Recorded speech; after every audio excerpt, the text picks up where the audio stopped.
mayambu ahanba makada Manipuri wari yumjauna mayambu amuka hana punemjari ngasi so aikoina phulohora story ama poduna laksari wari asili thokcharpa matamda soikiba langkiba kaya yawrabasu mayamna puksal chauna ngakpiu aduga amana wari asi hingliba natraga laikhidraba kanagumba amataga mari lenana ijaba wari nasadi bhabna mapung phana sagasaduna ijaba wari amakakni phare mayam madudi wari asi haunaba tawjaraklagi ngasigi wari asigi maming hiyang athobagi haksang poinu thagi matamni khaba amadi khelen labukta law khawba saluraba matungda wari watai sanaduna lakpani numit taramdagi matam maduda khaba na hairaki ta khelen handakti aikogi phausiang mayam asi adum thokadaba manbra kharadi dumak thokanida nakoigi sangam amasu khawgadaba watli basidi Sijama khawraga yairabadi phanamdi adumak thokanida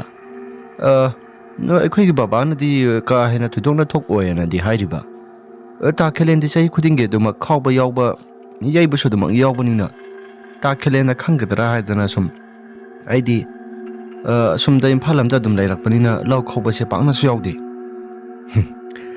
khaba adum thokanida kesu thudokpa pakakanuda asi hairaga makhoi ani wari watai sanaduna dumak lakpani mamang oirapna nando amadi tondangsu makhong ani do phai dana yu ngawba amagi matagumna dumak salami takhele da mamang da nupani khak sattuna makhong se karan chalibasi kana no sibo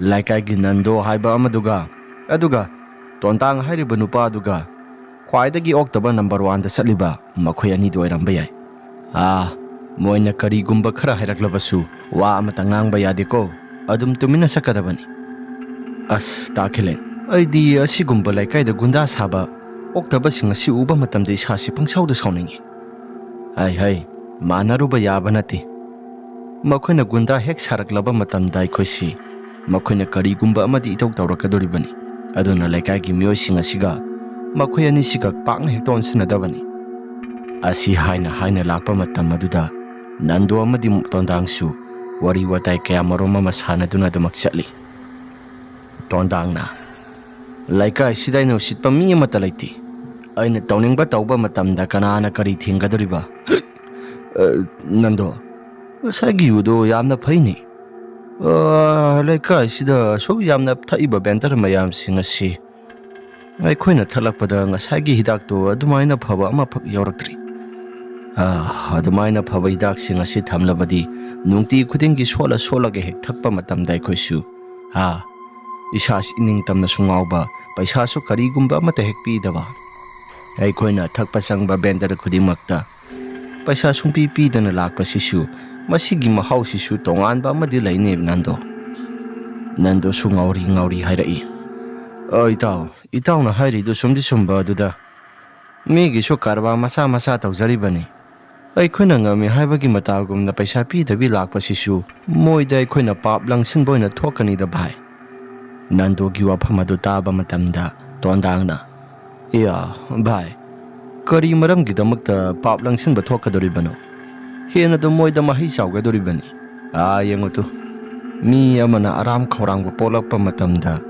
maduda dan tawthoklibani haidana frida pijaraklibasi masisu yamna phariba amakhaktani makhoida borsu sauna phanggadoribani mina lemna pijarakpudu boi khodi sumna khaktangi sajabani tasengba makti makhoisi sunam sapu tawraga migi hotel laita phamjariba mayam singaduda sana thaknaba singa siare mapa thi duna du maksaribani asumna wari watai sana dana la ingai matam maduda tungthangba saruktagi khelen amadi khabasu prap lakpani khelen amadi khaba wa langka mata ngangna batauda adumak chatli mabani ne hek sapa uba matam maduda tondangna kaino ne khoigi mang sidaga masong mana phallaga prap salibani haidana kaksu tawri nando ani songta khamu gunda tawri ba haibadu oiramale amukta khamusi nandona hai mangda salibani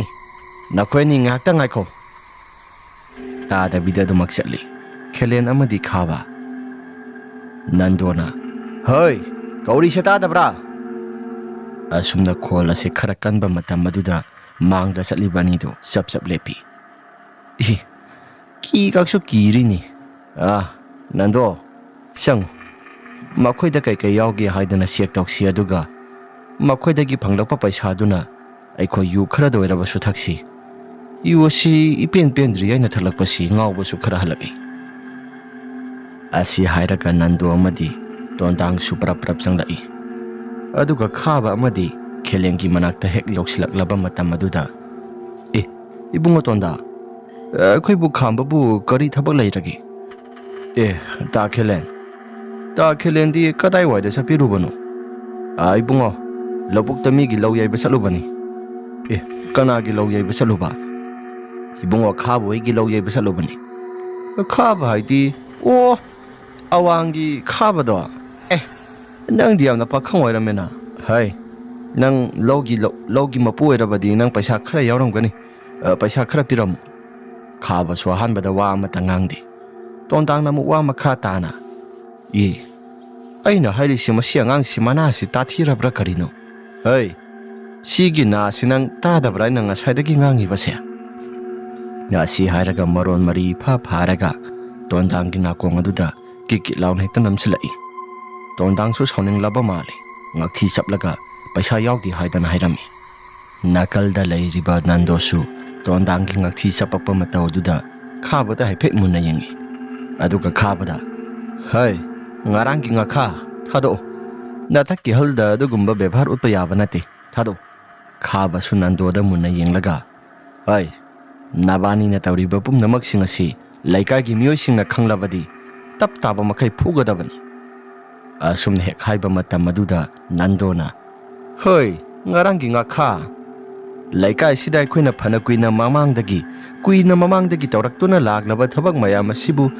nang nai khoibu aikhoi si poktak piriba haibaduro angang masa nangna asi hairaga nandona khaba gi mamaida kin surai khaba swaraiba minate yu somata sungawba natabanina masa se gyan sodamak taduna laibanina nandona surakliba kinado taplauna phare aduga tondangi khorida pairamba khut oido taplauna thadoklaba matam maduda makhut oidona mukinna sui nandogi mamaida nando suma sasi ayoima hairaga shorokki mataida duma khai thakre aduga tondang su makhut thage haidana khaba tamna prap sensilai adusu khaba nama thabakta kauraga sorok aduda longda tahalli khaba suma sasi haugalakpa ngamdri yunaga ngauraga lakpane masase fere haiba makai haugalakpaga amate hek ngamdri matawoduda khelena ibunga chaslaw yare chasila asigumba mathong sadaba miyosing asiga mana bahuna banate la chasila asi hairaga khaba amadi khelen pulap puna lakminare makhoi ani sakraba matongda sita thabak se sik laure nando supra haugalak mamai nakal nam ama oi thangba saruk adu green kaduna lairami se ita hogalo akhuna nahan makai gunda saribane haidana tawriba sidi aikhudagi hena ngamba angang ama thorak ledana nandona hairapani maduda karigi aikhudagi ngamgadoribano laikai sidai aikhudagi hena sauba gunda amata leiba yaro ngasigi thogdosi yu ngaurambagi tawbani yuga ngauramdrabadi masigi ngarangi ngakha se thupsilamgadabani asi hairaga nido asokpa mafam adu yengna dana do maksakri asum tawdana khelen suma yumde yori masasi lobukum lubaduda masasi laikom leinang su loina tairibani iru mai thalu jabalo silaba matungda sak sanaba haidana pothaduna laijingai matam maduda laikai gi miyo yama prap lakle aduka khelengi thong asi dong launa thilare khelena kanano kaka ai makhagi tombane asumna hek hairakpa matam maduda thong adu hangdokli khelena tomba kari thodok thokpa yawre kaka makhagi aikhoi khura gaurodo laitre gaurobu laitre haiba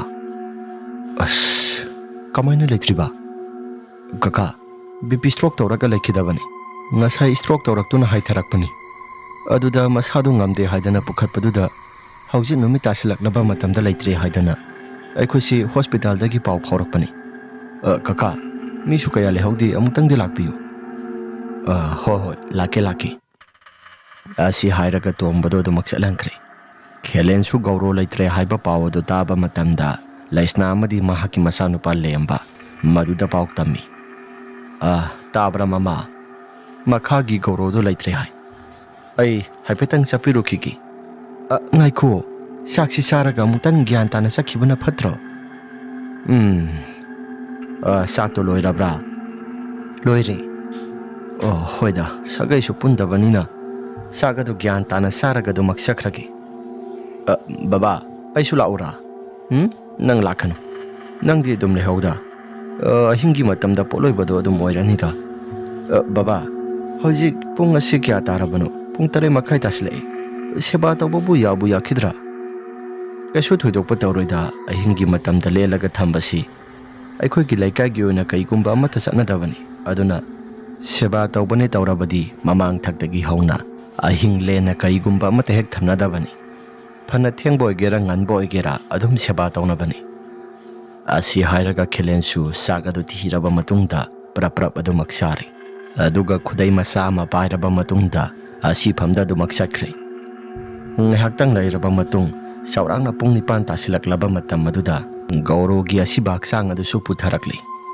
ꯍꯦꯛ ꯄꯨꯊꯔꯛꯄꯒ ꯊꯤꯟꯊꯕ ꯇꯧꯗ ꯂꯩꯀꯥꯏꯒꯤ ꯅꯍꯥꯁꯤꯡ ꯑꯃꯗꯤ ꯃꯪ ꯁꯦꯡꯕꯅ ꯁꯦꯡꯕ ꯑꯗꯨꯒ ꯑꯁꯤꯕ ꯍꯛꯆꯥꯡ ꯄꯨꯊꯣꯛꯇꯨꯕꯅ ꯄꯨꯊꯣꯛꯇꯨꯕ ꯃꯈꯣꯏ ꯈꯔ ꯇꯧꯔꯒ ꯍꯣꯕꯦ ꯇꯧꯔꯤ ꯃꯤ ꯑꯁꯤꯕꯁꯤ ꯀꯨꯏꯅ ꯊꯝꯕ ꯌꯥꯔꯣꯏ ꯑꯍꯤꯡ ꯂꯦꯟꯗꯨꯅ ꯊꯝꯕ ꯌꯥꯔꯣꯏ ꯊꯦꯡꯒꯦꯔꯥ ꯉꯟꯒꯦꯔꯥ ꯁꯦꯕꯥꯗꯤ ꯇꯧꯗꯕ ꯌꯥꯔꯣꯏ ꯍꯥꯏꯗꯅ ꯃꯈꯣꯏ ꯃꯌꯥꯝ ꯑꯁꯤ ꯃꯔꯥꯡ ꯇꯧꯔꯛꯂꯕ ꯃꯇꯝꯅꯤ ꯑꯁꯨꯝꯅ ꯍꯦꯛ ꯇꯧꯗꯨꯅ ꯂꯩꯔꯤꯉꯩ ꯑꯁꯤꯕ ꯍꯛꯆꯥꯡ ꯑꯁꯤꯁꯨ ꯈꯪꯉꯦꯝꯐꯝꯗ ꯊꯝꯗꯨꯅ ꯑꯗꯨꯃꯛ ꯂꯩꯔꯤ ꯀꯨ ꯃꯅꯨꯡꯗꯗꯤ ꯍꯥꯞꯆꯤꯟꯗ꯭ꯔꯤ ꯒꯧꯔꯨꯒꯤ ꯅꯨꯄꯤꯁꯨ ꯇꯦꯡꯊꯥꯅꯅ ꯑꯗꯨꯃꯛ ꯀꯞꯂꯤ ꯃꯍꯥꯛꯀꯤ ꯃꯆꯥꯁꯤꯡ ꯑꯁꯤꯁꯨ ꯃꯄꯥꯕꯨ ꯀꯧꯗꯅ ꯑꯗꯨꯃꯛ ꯀꯞꯂꯤ ꯑꯁꯨꯝꯅ ꯑꯁꯤꯕ ꯍꯛꯆꯥꯡ ꯑꯁꯤ ꯈꯪꯉꯦꯝꯐꯝꯗ ꯊꯝꯗꯨꯅ ꯂꯩꯔꯤꯉꯩ ꯃꯇꯝ ꯑꯗꯨꯗ ꯏꯈꯪ ꯈꯪꯍꯧꯗꯅ ꯍꯧꯗꯣꯡ ꯑꯃꯅ ꯀꯥꯟꯗꯨꯅ ꯆꯦꯟꯈ꯭ꯔꯦ ꯃꯌꯥꯝ ꯑꯁꯤ ꯌꯥꯝꯅ ꯆꯦꯛꯁꯤꯟꯅꯗꯤ ꯁꯦꯟꯅꯕꯅꯤ ꯑꯗꯨꯕꯨ ꯃꯥꯡꯂꯦ ꯍꯥꯏꯗꯅ ꯍꯧꯗꯣꯡ ꯑꯗꯨ ꯇꯥꯟꯅꯅꯕ ꯌꯥꯝꯅ ꯀꯟꯅ ꯍꯣꯠꯅꯩ ꯐꯅ ꯀꯟꯅ ꯇꯥꯟꯅꯔꯕꯁꯨ ꯍꯧꯗꯣꯡ ꯑꯗꯨ ꯐꯪꯗ꯭ꯔꯤ ꯇꯧꯔꯤꯕ ꯃꯇꯧ ꯀꯌꯥꯁꯤꯡ ꯑꯗꯨꯗ ꯂꯩꯀꯥꯏꯒꯤ ꯑꯍꯜ ꯂꯃꯟꯁꯤꯡ ꯑꯁꯤꯅ ꯃꯥꯡꯂꯦ ꯍꯥꯏꯗꯅ ꯑꯗꯨꯃꯛ ꯍꯥꯏꯅꯗꯨꯅ ꯂꯩꯔꯤ ꯃꯌꯥꯝ ꯑꯁꯤꯁꯨ ꯀꯤꯅꯔꯕꯅꯤ ꯃꯃꯥꯡ ꯊꯛꯇꯒꯤ ꯍꯧꯅ ꯍꯤꯌꯥꯡ ꯑꯊꯧꯕ ꯍꯥꯏꯗꯅ ꯋꯥꯔꯤꯗ ꯂꯩꯔꯛꯇ ꯑꯗꯨꯃꯛ ꯍꯥꯏꯅꯔꯤꯕꯗꯣ ꯇꯁꯦꯡꯅ ꯊꯣꯛꯂꯛꯀꯗ꯭ꯔꯥ ꯍꯥꯏꯗꯅ ꯃꯈꯣꯏ ꯃꯌꯥꯝ ꯑꯁꯤ ꯀꯤꯅꯔꯦ ꯑꯗꯨꯒ ꯂꯥꯏꯒꯤ ꯇꯤꯟꯒꯤ ꯃꯔꯝꯗ ꯀꯌꯥ ꯊꯣꯏꯅ ꯊꯥꯖꯗꯕ ꯃꯤꯑꯣꯏꯁꯤꯡꯅ ꯑꯃꯨꯛꯁꯨ ꯍꯤꯌꯥꯡ ꯑꯊꯧꯕ ꯍꯥꯏꯕꯁꯤ ꯋꯥꯔꯤꯗ ꯂꯩꯔꯛꯇ ꯈꯔ ꯈꯛꯇ ꯌꯥꯎꯕꯒꯤ ꯋꯥꯅꯤ ꯑꯁꯦꯡꯕꯃꯛꯀꯤ ꯀꯩꯒꯨꯝꯕ ꯑꯃꯠꯇ ꯍꯦꯛ ꯊꯣꯛꯄ ꯅꯠꯇꯦ ꯍꯥꯏꯗꯅ ꯃꯈꯣꯏꯁꯨ ꯍꯥꯏꯅꯔꯤ ꯑꯁꯨꯝꯅ ꯍꯧꯗꯣꯡ ꯑꯗꯨꯁꯨ ꯐꯪꯗ꯭ꯔꯕ ꯃꯇꯨꯡꯗ ꯎꯄꯥꯏꯗꯤ ꯑꯃꯠꯇ ꯂꯩꯇꯦ ꯑꯁꯤꯕ ꯍꯛꯆꯥꯡ ꯑꯁꯤ ꯃꯇꯝ ꯊꯦꯡꯊꯈ꯭ꯔꯕꯗꯤ ꯅꯨꯡꯉꯥꯏꯇꯦ ꯍꯥꯏꯗꯅ ꯀꯨ ꯃꯅꯨꯡꯗ ꯑꯗꯨꯃꯛ ꯍꯥꯞꯆꯤꯜꯂꯤ ꯑꯁꯤꯕ ꯍꯛꯆꯥꯡ ꯑꯁꯤ ꯂꯩꯀꯥꯏꯒꯤ ꯃꯪꯐꯝ ꯇꯥꯅ ꯄꯨꯊꯣꯔꯛꯂꯤ ꯑꯁꯨꯝ ꯇꯧꯗꯅ ꯉꯥꯏꯍꯥꯛꯇꯪꯒꯤ ꯃꯇꯨꯡꯗ ꯂꯩꯀꯥꯏꯒꯤ ꯃꯤꯑꯣꯏꯁꯤꯡ ꯑꯁꯤꯁꯨ ꯃꯥꯅ ꯊꯣꯛꯄ ꯇꯧꯔꯒ ꯃꯩ ꯊꯥꯅꯕ ꯇꯧꯔꯛꯂꯤ ꯒꯧꯔꯣꯒꯤ ꯑꯁꯤꯕ ꯍꯛꯆꯥꯡ ꯑꯁꯤ ꯃꯩ ꯊꯥꯔꯝꯗꯥꯏꯒꯤ ꯃꯇꯝ ꯑꯗꯨꯗ ꯃꯈꯣꯏꯒꯤ ꯏꯃꯨꯡ manunggi ꯃꯤꯑꯣꯏꯁꯤꯡ ꯑꯁꯤꯁꯨ ꯂꯣꯏꯅ ꯆꯠꯅꯈ꯭ꯔꯦ ꯑꯁꯨꯝ ꯇꯧꯗꯅ ꯃꯈꯣꯏꯁꯨ ꯆꯠꯅꯈ꯭ꯔꯕ ꯃꯇꯨꯡꯗ ꯃꯩ ꯊꯥꯅꯕ ꯍꯥꯏꯗꯅ ꯇꯧꯔꯛꯂꯤ ꯃꯩ ꯊꯥꯕ ꯍꯧꯈ꯭ꯔꯦ ꯑꯗꯨꯒ ꯃꯥꯅ ꯊꯣꯛꯄ ꯇꯧꯔꯒ ꯃꯈꯣꯏꯁꯤ ꯌꯨ ꯊꯛꯄ ꯍꯧꯅꯔꯛꯂꯤ ꯑꯁꯨꯝꯅ ꯒꯧꯔꯣꯒꯤ ꯍꯛꯆꯥꯡ ꯑꯁꯤ ꯃꯩꯅ ꯈꯔ ꯆꯥꯛꯄ ꯍꯧꯔꯛꯂꯕ ꯃꯇꯝ ꯑꯗꯨꯗ ꯃꯈꯣꯏꯁꯨ ꯌꯨ ꯑꯁꯤ ꯑꯁꯨꯛꯀꯤ ꯃꯇꯤꯛ ꯌꯥꯝꯅ ꯍꯔꯥꯎ ꯇꯌꯥꯝꯅ ꯊꯛꯅꯔꯤ ꯒꯧꯔꯣ ꯍꯥꯏꯔꯤꯕ ꯅꯨꯄꯥ ꯑꯁꯤ ꯉꯁꯥꯏ ꯍꯧꯗꯣꯡꯅ ꯀꯥꯟꯈꯤꯕꯗꯣ ꯍꯤꯌꯥꯡ ꯑꯊꯧꯕ ꯁꯣꯏꯗꯅ ꯑꯣꯜꯂꯛꯇꯅꯀꯣ ꯊꯥꯏꯅꯉꯥꯏꯒꯤ ꯃꯇꯝꯗ ꯑꯍꯜ ꯂꯃꯟꯁꯤꯡꯅ ꯍꯥꯏꯅꯔꯤꯕ ꯋꯥꯔꯤ ꯃꯌꯥꯝꯁꯤꯡ ꯑꯗꯣ ꯇꯁꯦꯡꯅꯃꯛꯀꯤ ꯍꯦꯛ ꯇꯧꯔꯛꯂꯕꯗꯤ ꯑꯣꯟꯊꯣꯛꯅ ꯅꯨꯡꯉꯥꯏꯈꯤꯗ꯭ꯔꯦꯗ ꯅꯨꯄꯥ ꯑꯃꯅ ꯍꯥꯏꯔꯛꯏ ꯊꯥꯏꯅꯉꯥꯏꯒꯤ ꯍꯥꯏꯅꯈ꯭ꯔꯕꯁꯨ ꯑꯗꯨꯒꯨꯝꯕ ꯑꯟꯙꯕꯤꯁ꯭ꯋꯥꯁꯇ ꯊꯥꯖꯕꯗꯣ ꯑꯩꯗꯤ ꯀꯌꯥ ꯊꯣꯏꯅ ꯑꯃꯠꯇ ꯊꯥꯖꯗꯦ ꯍꯣꯏꯁꯤ ꯊꯥꯖꯗꯕꯅ ꯊꯥꯖꯗ꯭ꯔꯒꯁꯨ ꯊꯥꯖꯕ ꯑꯩꯈꯣꯏꯗꯤ ꯏꯁꯥꯁꯤ ꯀꯤꯊꯤꯀꯤꯔꯨꯝ ꯏꯇꯧ ꯇꯧꯔꯤ ꯌꯦꯡꯉꯨꯇꯨ ꯃꯩ ꯊꯥꯔꯤꯕꯅꯤ ꯍꯥꯏꯗꯅ ꯇꯧꯔꯤꯕꯁꯤꯁꯨ ꯑꯗꯨꯃꯛ ꯃꯅꯤꯡꯇꯝꯅ ꯆꯥꯛꯂꯤ ꯃꯈꯣꯏ ꯅꯨꯄꯥ ꯑꯅꯤ ꯑꯍꯨꯝ ꯑꯗꯨ ꯋꯥꯔꯤ ꯋꯥꯇꯥꯏ ꯁꯥꯟꯅꯗꯨꯅ ꯂꯩꯔꯤꯉꯩ ꯃꯇꯝ ꯑꯗꯨꯗ ꯅꯣꯡ ꯑꯁꯤꯁꯨ ꯃꯐꯝ ꯃꯔꯥꯡ ꯈꯪꯗꯅ ꯃꯪꯕ ꯍꯧꯖꯤꯜꯂꯛꯂꯤ ꯂꯩꯆꯤꯜꯁꯨ ꯄꯨꯝꯊꯥ ꯊꯥꯔꯒ ꯅꯤꯡꯊꯝ ꯊꯥꯒꯤ ꯃꯇꯝ ꯑꯣꯏꯖꯔꯕꯁꯨ ꯅꯣꯡꯁꯤ ꯀꯕꯛ ꯈꯤꯛꯄꯒꯨꯝꯅ ꯂꯩꯆꯤꯜ ꯁꯥꯟ ꯑꯁꯤꯁꯨ ꯑꯉꯛꯄ ꯐꯪꯅ ꯄꯨꯡꯃꯝ ꯍꯦꯛꯇ ꯃꯝꯂꯒ ꯇꯥꯕ ꯍꯧꯔꯛꯂꯤ ꯇꯧꯔꯤꯕ ꯃꯇꯧ ꯄꯨꯝꯅꯃꯛꯁꯤꯡ ꯑꯁꯤꯗ ꯃꯌꯥꯝ ꯑꯁꯤ ꯂꯣꯏꯅ ꯉꯛꯅꯩ ꯑꯗꯨꯕꯨ ꯌꯨꯒꯤꯁꯨ ꯅꯤꯁꯥ ꯈꯔ ꯂꯣꯏꯅ ꯄꯥꯟꯅꯔꯤꯕꯅꯤꯅ ꯃꯈꯣꯏꯒꯤ ꯃꯁꯥꯗ ꯑꯀꯤꯕ ꯇꯨꯖꯨꯡꯕ ꯀꯌꯥ ꯍꯦꯟꯅ ꯊꯣꯏꯗꯣꯛꯅ ꯑꯃꯠꯇꯁꯨ ꯈꯟꯈꯤꯕ ꯇꯧꯗ꯭ꯔꯤ꯫ ꯑꯁꯨꯝ ꯇꯧꯗꯅ ꯉꯥꯏꯍꯥꯛꯇꯪꯒꯤ ꯃꯇꯨꯡꯗ ꯍꯧꯗꯣꯡ ꯑꯃꯅ ꯌꯥꯝꯅ ꯀꯟꯅ ꯂꯥꯛꯅ ꯈꯣꯡꯂꯒ ꯃꯪꯐꯝ ꯑꯁꯤꯒꯤ ꯑꯀꯣꯏꯕꯗ ꯀꯣꯏꯆꯠ ꯆꯠꯄꯒꯨꯝꯅ ꯃꯈꯣꯜ ꯈꯔ ꯇꯥꯕ ꯍꯧꯔꯛꯂꯦ꯫ ꯍꯧꯗꯣꯡ ꯈꯣꯡꯕꯒꯤ ꯃꯈꯣꯜ ꯑꯁꯤ ꯇꯥꯕ ꯃꯇꯝꯗ ꯈꯦꯂꯦꯟꯁꯨ ꯃꯁꯥꯁꯤ ꯃꯃꯤꯠ ꯃꯅꯥ ꯆꯞ ꯍꯦꯛꯇ ꯌꯨꯡꯏ꯫ ꯑꯇꯩ ꯂꯩꯔꯤꯕ ꯃꯤꯑꯣꯏꯁꯤꯡ ꯑꯗꯨꯁꯨ ꯃꯥꯅ ꯊꯣꯛꯄ ꯇꯧꯔꯒ ꯍꯧꯗꯣꯡꯅ ꯈꯣꯡꯂꯛꯏꯕ ꯃꯈꯣꯜꯁꯤ ꯀꯗꯥꯏꯋꯥꯏꯗꯒꯤꯅꯣ ꯍꯥꯏꯔꯒ ꯑꯃꯨꯛꯁꯨ ꯃꯈꯣꯏ ꯃꯌꯥꯝ ꯑꯁꯤ ꯂꯩꯗꯅ ꯌꯦꯡꯏ꯫ ꯑꯗꯨꯕꯨ ꯌꯦꯡꯂꯕꯁꯨ ꯃꯈꯣꯜ ꯇꯥꯔꯛꯄ ꯈꯛꯇ ꯃꯉꯥꯏ, ꯃꯁꯛ ꯃꯁꯥꯗꯤ ꯑꯃꯠꯇ ꯎꯕ ꯐꯪꯗꯦ꯫ ꯃꯌꯥꯝ ꯑꯁꯤꯁꯨ ꯀꯤꯅꯔꯕꯅꯤ꯫ ꯇꯧꯔꯤꯕ ꯄꯨꯝꯅꯃꯛꯁꯤꯡ ꯑꯁꯤ ꯀꯔꯤꯅꯣ ꯍꯥꯏꯗꯅ ꯃꯌꯥꯝ ꯑꯁꯤ ꯈꯟꯅꯔꯕꯅꯤ꯫ ꯑꯃꯅ ꯑꯃꯨꯛ ꯍꯥꯏꯔꯛꯏ, ꯀꯩꯅꯣꯗ, ꯉꯁꯥꯏ ꯐꯥꯒꯦ ꯍꯥꯏꯗꯅ ꯇꯧꯈꯤꯕ ꯍꯧꯗꯣꯡ ꯑꯗꯨꯁꯨ ꯅꯥꯟꯊꯣꯛꯇꯨꯅ ꯑꯗꯨꯃꯛ ꯆꯠꯈ꯭ꯔꯦ꯫ ꯃꯌꯥꯝ ꯍꯧꯗꯣꯡꯁꯤ ꯑꯃꯨꯛꯇꯪ ꯌꯦꯡꯁꯤꯔꯥ? ꯑꯁꯤ ꯍꯥꯏꯅ ꯃꯌꯥꯝ ꯑꯁꯤ ꯀꯗꯥꯏꯗꯒꯤ ꯍꯧꯗꯣꯡ ꯑꯁꯤ ꯈꯣꯡꯂꯛꯂꯤꯕꯅꯣ ꯍꯥꯏꯗꯅ ꯍꯧꯒꯠꯇꯨꯅ ꯑꯗꯨꯃꯛ ꯌꯦꯡꯏ꯫ ꯑꯗꯨꯕꯨ ꯍꯧꯗꯣꯡ ꯑꯗꯨꯗꯤ ꯃꯈꯣꯜꯗꯤ ꯑꯗꯨꯃꯛ ꯇꯥꯔꯒ ꯀꯗꯥꯏꯋꯥꯏꯗꯒꯤ ꯈꯣꯡꯂꯛꯄꯅꯣ ꯍꯥꯏꯕꯗꯨꯃꯗꯤ ꯃꯌꯥꯝ ꯑꯁꯤ ꯑꯃꯠꯇ ꯈꯪꯗ꯭ꯔꯦ꯫ ꯑꯁꯨꯝꯅ ꯉꯥꯏꯍꯥꯛꯇꯪꯒꯤ ꯃꯇꯨꯡꯗ ꯍꯧꯗꯣꯡ ꯈꯣꯡꯂꯝꯕꯗꯨꯁꯨ ꯂꯣꯏꯅ ꯍꯦꯛꯇ ꯆꯞ ꯂꯦꯞꯄꯤ꯫ ꯅꯣꯡ ꯑꯗꯨꯁꯨ ꯊꯤꯠꯂꯤ ꯇꯥꯔꯝꯕꯗꯣ ꯑꯃꯨꯛ ꯆꯞ ꯂꯦꯞꯈ꯭ꯔꯦ꯫ ꯑꯁ ꯀꯥꯟꯅꯗꯦꯁꯤ, ꯍꯤꯗꯥꯛ ꯑꯁꯤ ꯂꯣꯏꯁꯤꯜꯂꯁꯤ, ꯑꯗꯨꯒ ꯁꯦꯕꯥ ꯇꯧꯕꯁꯦ ꯈꯔ ꯊꯨꯅ ꯂꯣꯏꯁꯤꯜꯂꯒ ꯑꯩꯈꯣꯏꯁꯨ ꯌꯨꯝꯗ ꯆꯪꯅꯕ ꯍꯣꯠꯅꯔꯁꯤ꯫ ꯑꯁꯨꯝꯅ ꯃꯌꯥꯝ ꯑꯁꯤ ꯍꯥꯟꯅꯒꯤ ꯃꯇꯧꯒꯨꯝꯅ ꯃꯥꯅ ꯊꯣꯛꯄ ꯇꯧꯔꯒ ꯍꯤꯗꯥꯛ ꯑꯁꯤ ꯃꯈꯥ ꯇꯥꯅ ꯑꯃꯨꯛ ꯊꯛꯄ ꯍꯧꯔꯛꯂꯦ꯫ ꯑꯁꯨꯝꯅ ꯉꯥꯏꯍꯥꯛꯇꯪꯒꯤ ꯃꯇꯨꯡꯗ ꯒꯧꯔꯣꯒꯤ ꯃꯃꯤꯠ ꯑꯅꯤꯗꯣ ꯖꯤꯔꯤ ꯂꯥꯎꯅ ꯁꯧꯔꯕ ꯃꯇꯨꯡꯗ ꯐꯣꯞ ꯂꯥꯎꯅ ꯍꯦꯛꯇ ꯀꯥꯏꯔꯛꯂꯦ꯫ ꯃꯈꯣꯜ ꯑꯗꯨ ꯇꯥꯕ ꯃꯇꯝꯗ ꯃꯈꯣꯏꯗꯤ ꯇꯨꯃꯤꯟꯅ ꯊꯛꯇꯨꯅ ꯂꯩꯅꯔꯤ꯫ ꯑꯁꯨꯝꯅ ꯊꯛꯅ ꯃꯈꯣꯏ ꯑꯁꯤ ꯃꯇꯨꯡ ꯑꯣꯟꯊꯣꯛꯅꯗꯨꯅ ꯊꯛꯇꯨꯅ ꯂꯩꯔꯤꯉꯩ ꯃꯇꯝ ꯑꯗꯨꯗ ꯒꯧꯔꯣꯒꯤ ꯑꯁꯤꯕ ꯍꯛꯆꯥꯡ ꯑꯁꯤ ꯀꯣꯟꯈꯠꯂꯛꯂꯦ꯫ ꯑꯗꯨꯝꯅ ꯍꯦꯛ ꯇꯧꯔꯛꯄ ꯃꯇꯝ ꯑꯗꯨꯗ ꯃꯈꯣꯏꯁꯨ ꯀꯔꯤꯒꯨꯝꯕ ꯑꯃꯠꯇꯗꯤ ꯈꯪꯕ ꯇꯧꯗꯦ꯫ ꯑꯗꯨꯝ ꯇꯨꯃꯤꯟꯅ ꯃꯥꯅ ꯊꯣꯛꯄ ꯇꯧꯔꯒ ꯑꯗꯨꯃꯛ ꯊꯛꯅꯔꯤ꯫ ꯒꯧꯔꯣꯒꯤ ꯑꯁꯤꯕ ꯍꯛꯆꯥꯡ ꯑꯗꯨ ꯑꯗꯨꯝ ꯐꯝꯗꯨꯅ ꯅꯤꯡꯉꯥꯏꯗꯅ ꯂꯩꯔꯤ꯫ ꯑꯗꯨꯒ ꯃꯀꯣꯛ ꯑꯗꯨꯁꯨ ꯃꯣꯏꯔꯣꯝꯗ ꯑꯣꯟꯁꯤꯜꯂꯛꯂꯒ, ꯍꯥꯏꯕꯗꯤ ꯌꯨ ꯊꯛꯂꯤꯕ ꯃꯈꯣꯏꯔꯣꯝꯗ ꯑꯣꯟꯁꯤꯜꯂꯒ ꯑꯗꯨꯝ ꯃꯨꯟꯅ ꯌꯦꯡꯕꯒꯨꯝ ꯇꯧꯔꯤ꯫ ꯑꯁꯨꯝꯅ ꯂꯩꯔꯤꯉꯩ ꯃꯇꯝ ꯑꯗꯨꯗ ꯂꯩꯀꯥꯏꯒꯤ ꯑꯍꯜ ꯑꯃꯈꯛꯅ, ꯀꯩꯅꯣ ꯒꯧꯔꯣꯁꯤꯗꯤ ꯐꯝꯃꯒ ꯂꯩꯔꯦꯅ? ꯑꯉꯥꯡꯁꯥ, ꯅꯈꯣꯏ ꯀꯅꯥꯅꯣ ꯈꯔ ꯆꯪꯂꯒ ꯑꯃꯨꯛꯇꯪꯗꯤ ꯃꯁꯥꯁꯤ ꯑꯃꯨꯛꯇꯪ ꯍꯤꯞꯍꯜꯂꯨ ꯃꯄꯨꯡ ꯐꯥꯅ, ꯁꯤꯡ ꯑꯗꯣ ꯑꯆꯧꯕꯗ ꯅꯟꯁꯤꯜꯂꯨ꯫ ꯑꯁꯤ ꯍꯥꯏꯔꯒ ꯗꯤꯂꯤꯞꯇꯣ ꯃꯍꯥꯛꯀꯤ ꯃꯁꯥꯁꯦ ꯈꯔꯁꯨ ꯀꯤꯒꯟꯗꯦ꯫ ꯗꯤꯂꯤꯞ ꯑꯗꯨ ꯆꯪꯂꯦ꯫ ꯑꯇꯩꯁꯤꯡ ꯑꯗꯨꯗꯤ ꯆꯪꯂꯛꯑꯣ ꯍꯥꯏꯕꯁꯨ ꯑꯃꯠꯇ ꯌꯥꯗ꯭ꯔꯦ꯫ ꯗꯤꯂꯤꯞ ꯃꯊꯟꯇ ꯑꯗꯨꯃꯛ ꯆꯪꯂꯒ ꯃꯅꯥꯛꯇ ꯇꯥꯔꯤꯕ ꯎꯀꯛ ꯑꯆꯧꯕ ꯑꯃ, ꯍꯥꯏꯕꯗꯤ ꯁꯤꯡ ꯑꯆꯧꯕ ꯑꯃ ꯂꯧꯈꯠꯂꯕ ꯃꯇꯝꯗ ꯒꯧꯔꯣꯒꯤ ꯊꯕꯥꯛ ꯑꯗꯨꯗ ꯁꯤꯡ ꯑꯆꯧꯕꯗꯣ ꯅꯟꯁꯤꯟꯅꯕ ꯍꯣꯠꯅꯩ꯫ ꯑꯗꯨꯕꯨ ꯎꯄꯥꯏ ꯑꯃꯠꯇ ꯂꯩꯇꯦ, ꯆꯞ ꯃꯥꯟꯅꯩ, ꯃꯊꯟꯇ ꯑꯃꯨꯛꯁꯨ ꯍꯧꯒꯠꯂꯛꯏ꯫ ꯃꯃꯥ, ꯑꯩ ꯁꯤꯡ ꯑꯁꯤ ꯅꯟꯁꯤꯟꯕꯒ ꯑꯃꯠꯇ ꯍꯦꯛ ꯌꯥꯗ꯭ꯔꯦ, ꯃꯊꯟꯇ ꯑꯗꯨꯃꯛ ꯍꯧꯒꯠꯂꯛꯏ꯫ ꯅꯈꯣꯏ ꯀꯅꯥꯒꯨꯝꯕ ꯑꯃ ꯆꯪꯂꯒ ꯑꯃꯨꯛꯇꯪꯒ ꯇꯧꯃꯤꯟꯅꯧ꯫ ꯑꯁꯤ ꯍꯥꯏꯅ ꯀꯧꯁꯤꯜꯂꯤꯉꯩ ꯃꯇꯝ ꯑꯗꯨꯗ ꯒꯧꯔꯣꯒꯤ ꯑꯁꯤꯕ ꯍꯛꯆꯥꯡ ꯑꯗꯨ ꯅꯣꯛꯐꯦꯠ ꯇꯧꯔꯛꯂꯒ ꯗꯤꯂꯤꯞꯀꯤ ꯈꯨꯗꯥꯡꯗ ꯇꯥꯞ ꯂꯥꯎꯅ ꯄꯥꯏꯔꯛꯂꯦ꯫ ꯗꯤꯂꯤꯞ ꯃꯁꯥꯗꯣ ꯈꯪꯄ꯭ꯔꯦꯛ ꯈꯪꯏ, ꯑꯗꯨꯒ ꯁꯥꯕꯁꯨ ꯐꯥꯎꯔꯛꯂꯦ꯫ ꯗꯤꯂꯤꯞꯁꯨ ꯃꯁꯥꯁꯤ ꯌꯥꯝꯅ ꯀꯟꯅ ꯂꯥꯎꯔꯒ ꯁꯥꯔꯦ ꯆꯥꯛꯂꯦ ꯍꯥꯏꯗꯅ ꯗꯤꯂꯤꯞ ꯑꯁꯤ ꯌꯥꯝꯅ ꯀꯟꯅ ꯍꯦꯛꯇ ꯂꯥꯎꯔꯛꯏ꯫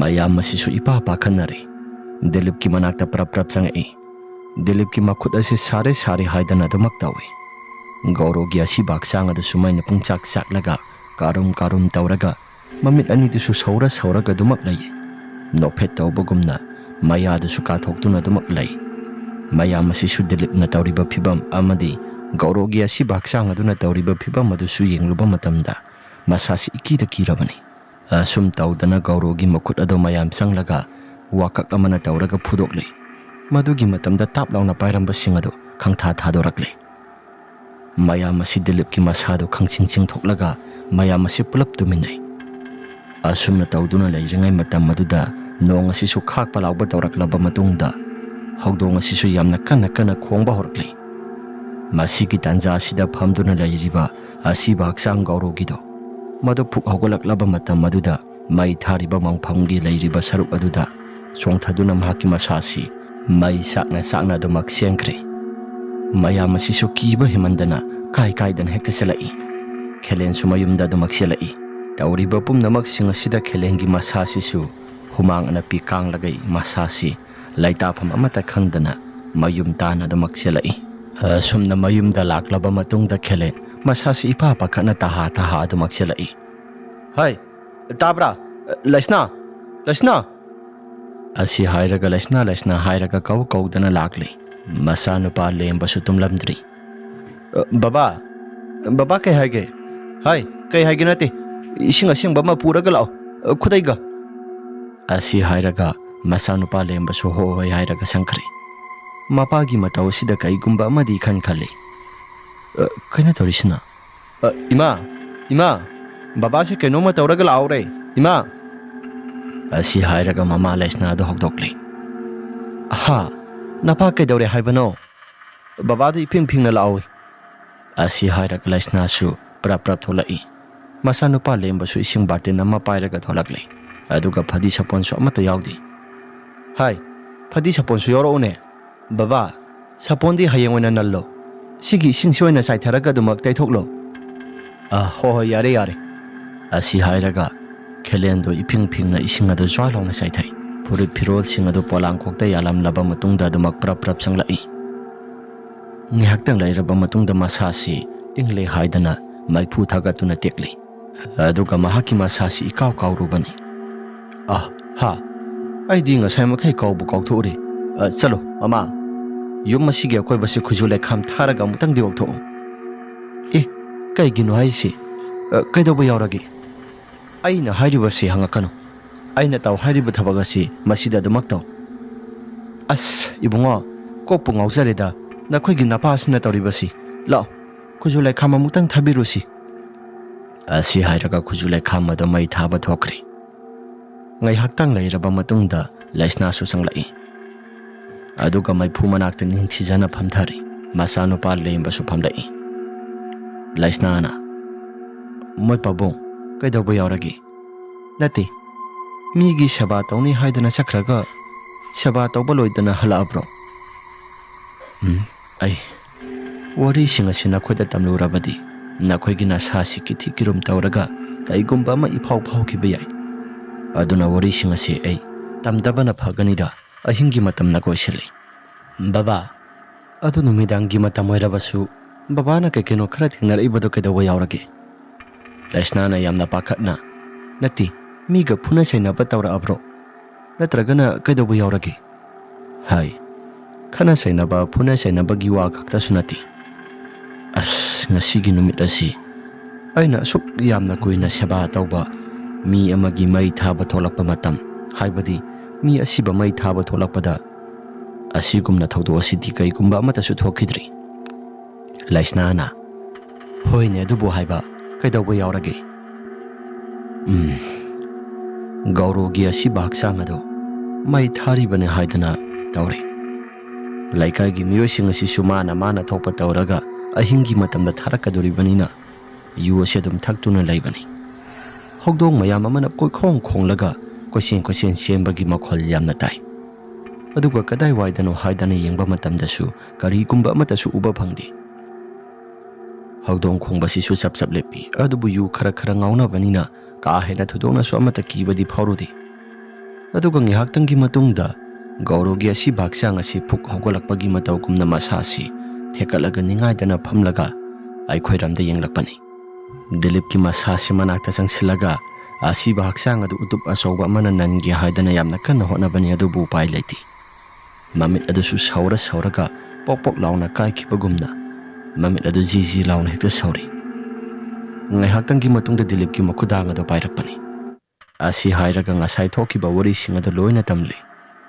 Wari sing asi taba matam aduda Laisna amadi masanupa lembasu masasi kiba phaurakli. Aduga wa makata na. Aina sum khanbada ngasai si magi asiba haksang asi puthoklamdagi matamda hogdong ama kalaga sakibani. Maduna maram oiduna thaina ngaigi ipai pusingna hainaba hiyang athauba haibado madu olakadoribra. Aidi khaluba matamde sasi chingda chingnai. Madu maknani khujulai khama simai thadu haidana ina naonda thanbado. Madu natragadi maram kaigumba amatasu leiti. Hoi yarisi ama boiro khujulai khama si nungti kudingi thadaba yaroidri. Mani nungti kudingi thadaba yaroidri.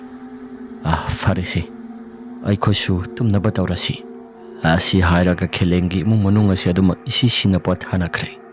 Ahingi matam maduda hogdong mayam asina laikagi mangpham lairiba maike somasida ꯄꯪꯈꯣꯡꯗ ꯈꯣꯡꯏ꯫ ꯂꯩꯀꯥꯏꯒꯤ ꯃꯤꯑꯣꯏꯁꯤꯡꯗꯤ ꯀꯔꯤꯒꯨꯝꯕ ꯑꯃꯠꯇꯁꯨ ꯇꯥꯟꯅꯗ꯭ꯔꯦ꯫ ꯂꯩꯀꯥꯏꯒꯤ ꯍꯨꯏ ꯃꯌꯥꯝ ꯑꯁꯤꯁꯨ ꯂꯣꯏꯅ ꯍꯦꯛꯇ ꯄꯪꯈꯣꯡꯗ ꯈꯣꯡꯅꯕꯅꯤ꯫ ꯑꯁꯨꯝꯅ ꯅꯨꯃꯤꯠꯇꯨꯁꯨ ꯑꯗꯨꯃꯛ ꯍꯧꯈ꯭ꯔꯦ꯫ ꯅꯣꯡꯉꯥꯜꯂꯕ ꯃꯇꯝ ꯑꯗꯨꯗ ꯂꯩꯀꯥꯏꯒꯤ ꯃꯤꯑꯣꯏꯁꯤꯡꯅ ꯀꯩ-ꯀꯩꯅꯣ ꯈꯔ ꯉꯥꯡꯅꯕ ꯍꯧꯔꯛꯂꯦ꯫ ꯉꯔꯥꯡ ꯁꯦꯕꯥ ꯇꯧꯈꯤꯕ ꯃꯤꯑꯣꯏ ꯄꯨꯝꯅꯃꯛꯁꯤꯡ ꯑꯗꯨꯁꯨ ꯂꯩꯀꯥꯏꯒꯤ ꯃꯤꯑꯣꯏꯁꯤꯡꯅ ꯁꯤꯕꯣꯟ ꯈꯔ ꯉꯥꯡꯅꯩ꯫ ꯀꯔꯤ ꯃꯔꯝꯒꯤꯗꯃꯛꯇ ꯃꯈꯣꯏꯁꯨ ꯂꯩꯀꯥꯏꯒꯤ ꯃꯤꯑꯣꯏꯒꯤ ꯁꯦꯕꯥ ꯇꯧꯕꯅꯤ ꯍꯥꯏꯗꯅ, ꯂꯩꯀꯥꯏꯒꯤ ꯃꯤꯑꯣꯏ ꯑꯃ ꯀꯔꯤ ꯃꯔꯝꯒꯤꯗꯃꯛꯇ ꯃꯄꯨꯡ ꯐꯥꯅ ꯁꯦꯕꯥꯁꯤ ꯇꯧꯗ꯭ꯔꯤꯕꯅꯣ ꯍꯥꯏꯔꯒ ꯃꯈꯣꯏ ꯃꯌꯥꯝ ꯑꯁꯤ ꯍꯦꯛꯇ ꯋꯥ ꯉꯥꯡꯅꯩ꯫ ꯉꯔꯥꯡ ꯅꯨꯃꯤꯗꯥꯡ ꯁꯦꯕꯥ ꯇꯧꯕ ꯃꯇꯝꯗ ꯒꯧꯔꯣꯒꯤ ꯑꯁꯤꯕ ꯍꯛꯆꯥꯡ ꯑꯗꯨꯅ ꯇꯧꯈꯤꯕ ꯃꯌꯥꯝ ꯄꯨꯝꯅꯃꯛꯁꯤꯡ ꯑꯗꯨꯁꯨ ꯂꯩꯀꯥꯏꯒꯤ ꯃꯤꯌꯥꯝꯁꯤꯡꯅ ꯂꯣꯏꯅ ꯍꯦꯛꯇ ꯈꯪꯅꯔꯕꯅꯤ꯫ ꯑꯁꯨꯝꯅ ꯍꯦꯛ ꯈꯪꯂꯛꯄ ꯃꯇꯝ ꯑꯗꯨꯗ ꯃꯌꯥꯝ ꯑꯁꯤ ꯃꯤꯄꯥꯏꯕꯁꯨ ꯈꯔ ꯑꯗꯨꯃꯛ ꯐꯥꯎꯅꯔꯦ꯫ ꯊꯣꯛꯂꯤꯕ ꯊꯧꯗꯣꯛ ꯋꯥꯊꯣꯛ ꯃꯌꯥꯝ ꯑꯁꯤ ꯃꯇꯧ ꯀꯔꯝꯅ ꯊꯣꯛꯂꯤꯕꯅꯣ ꯍꯥꯏꯗꯅ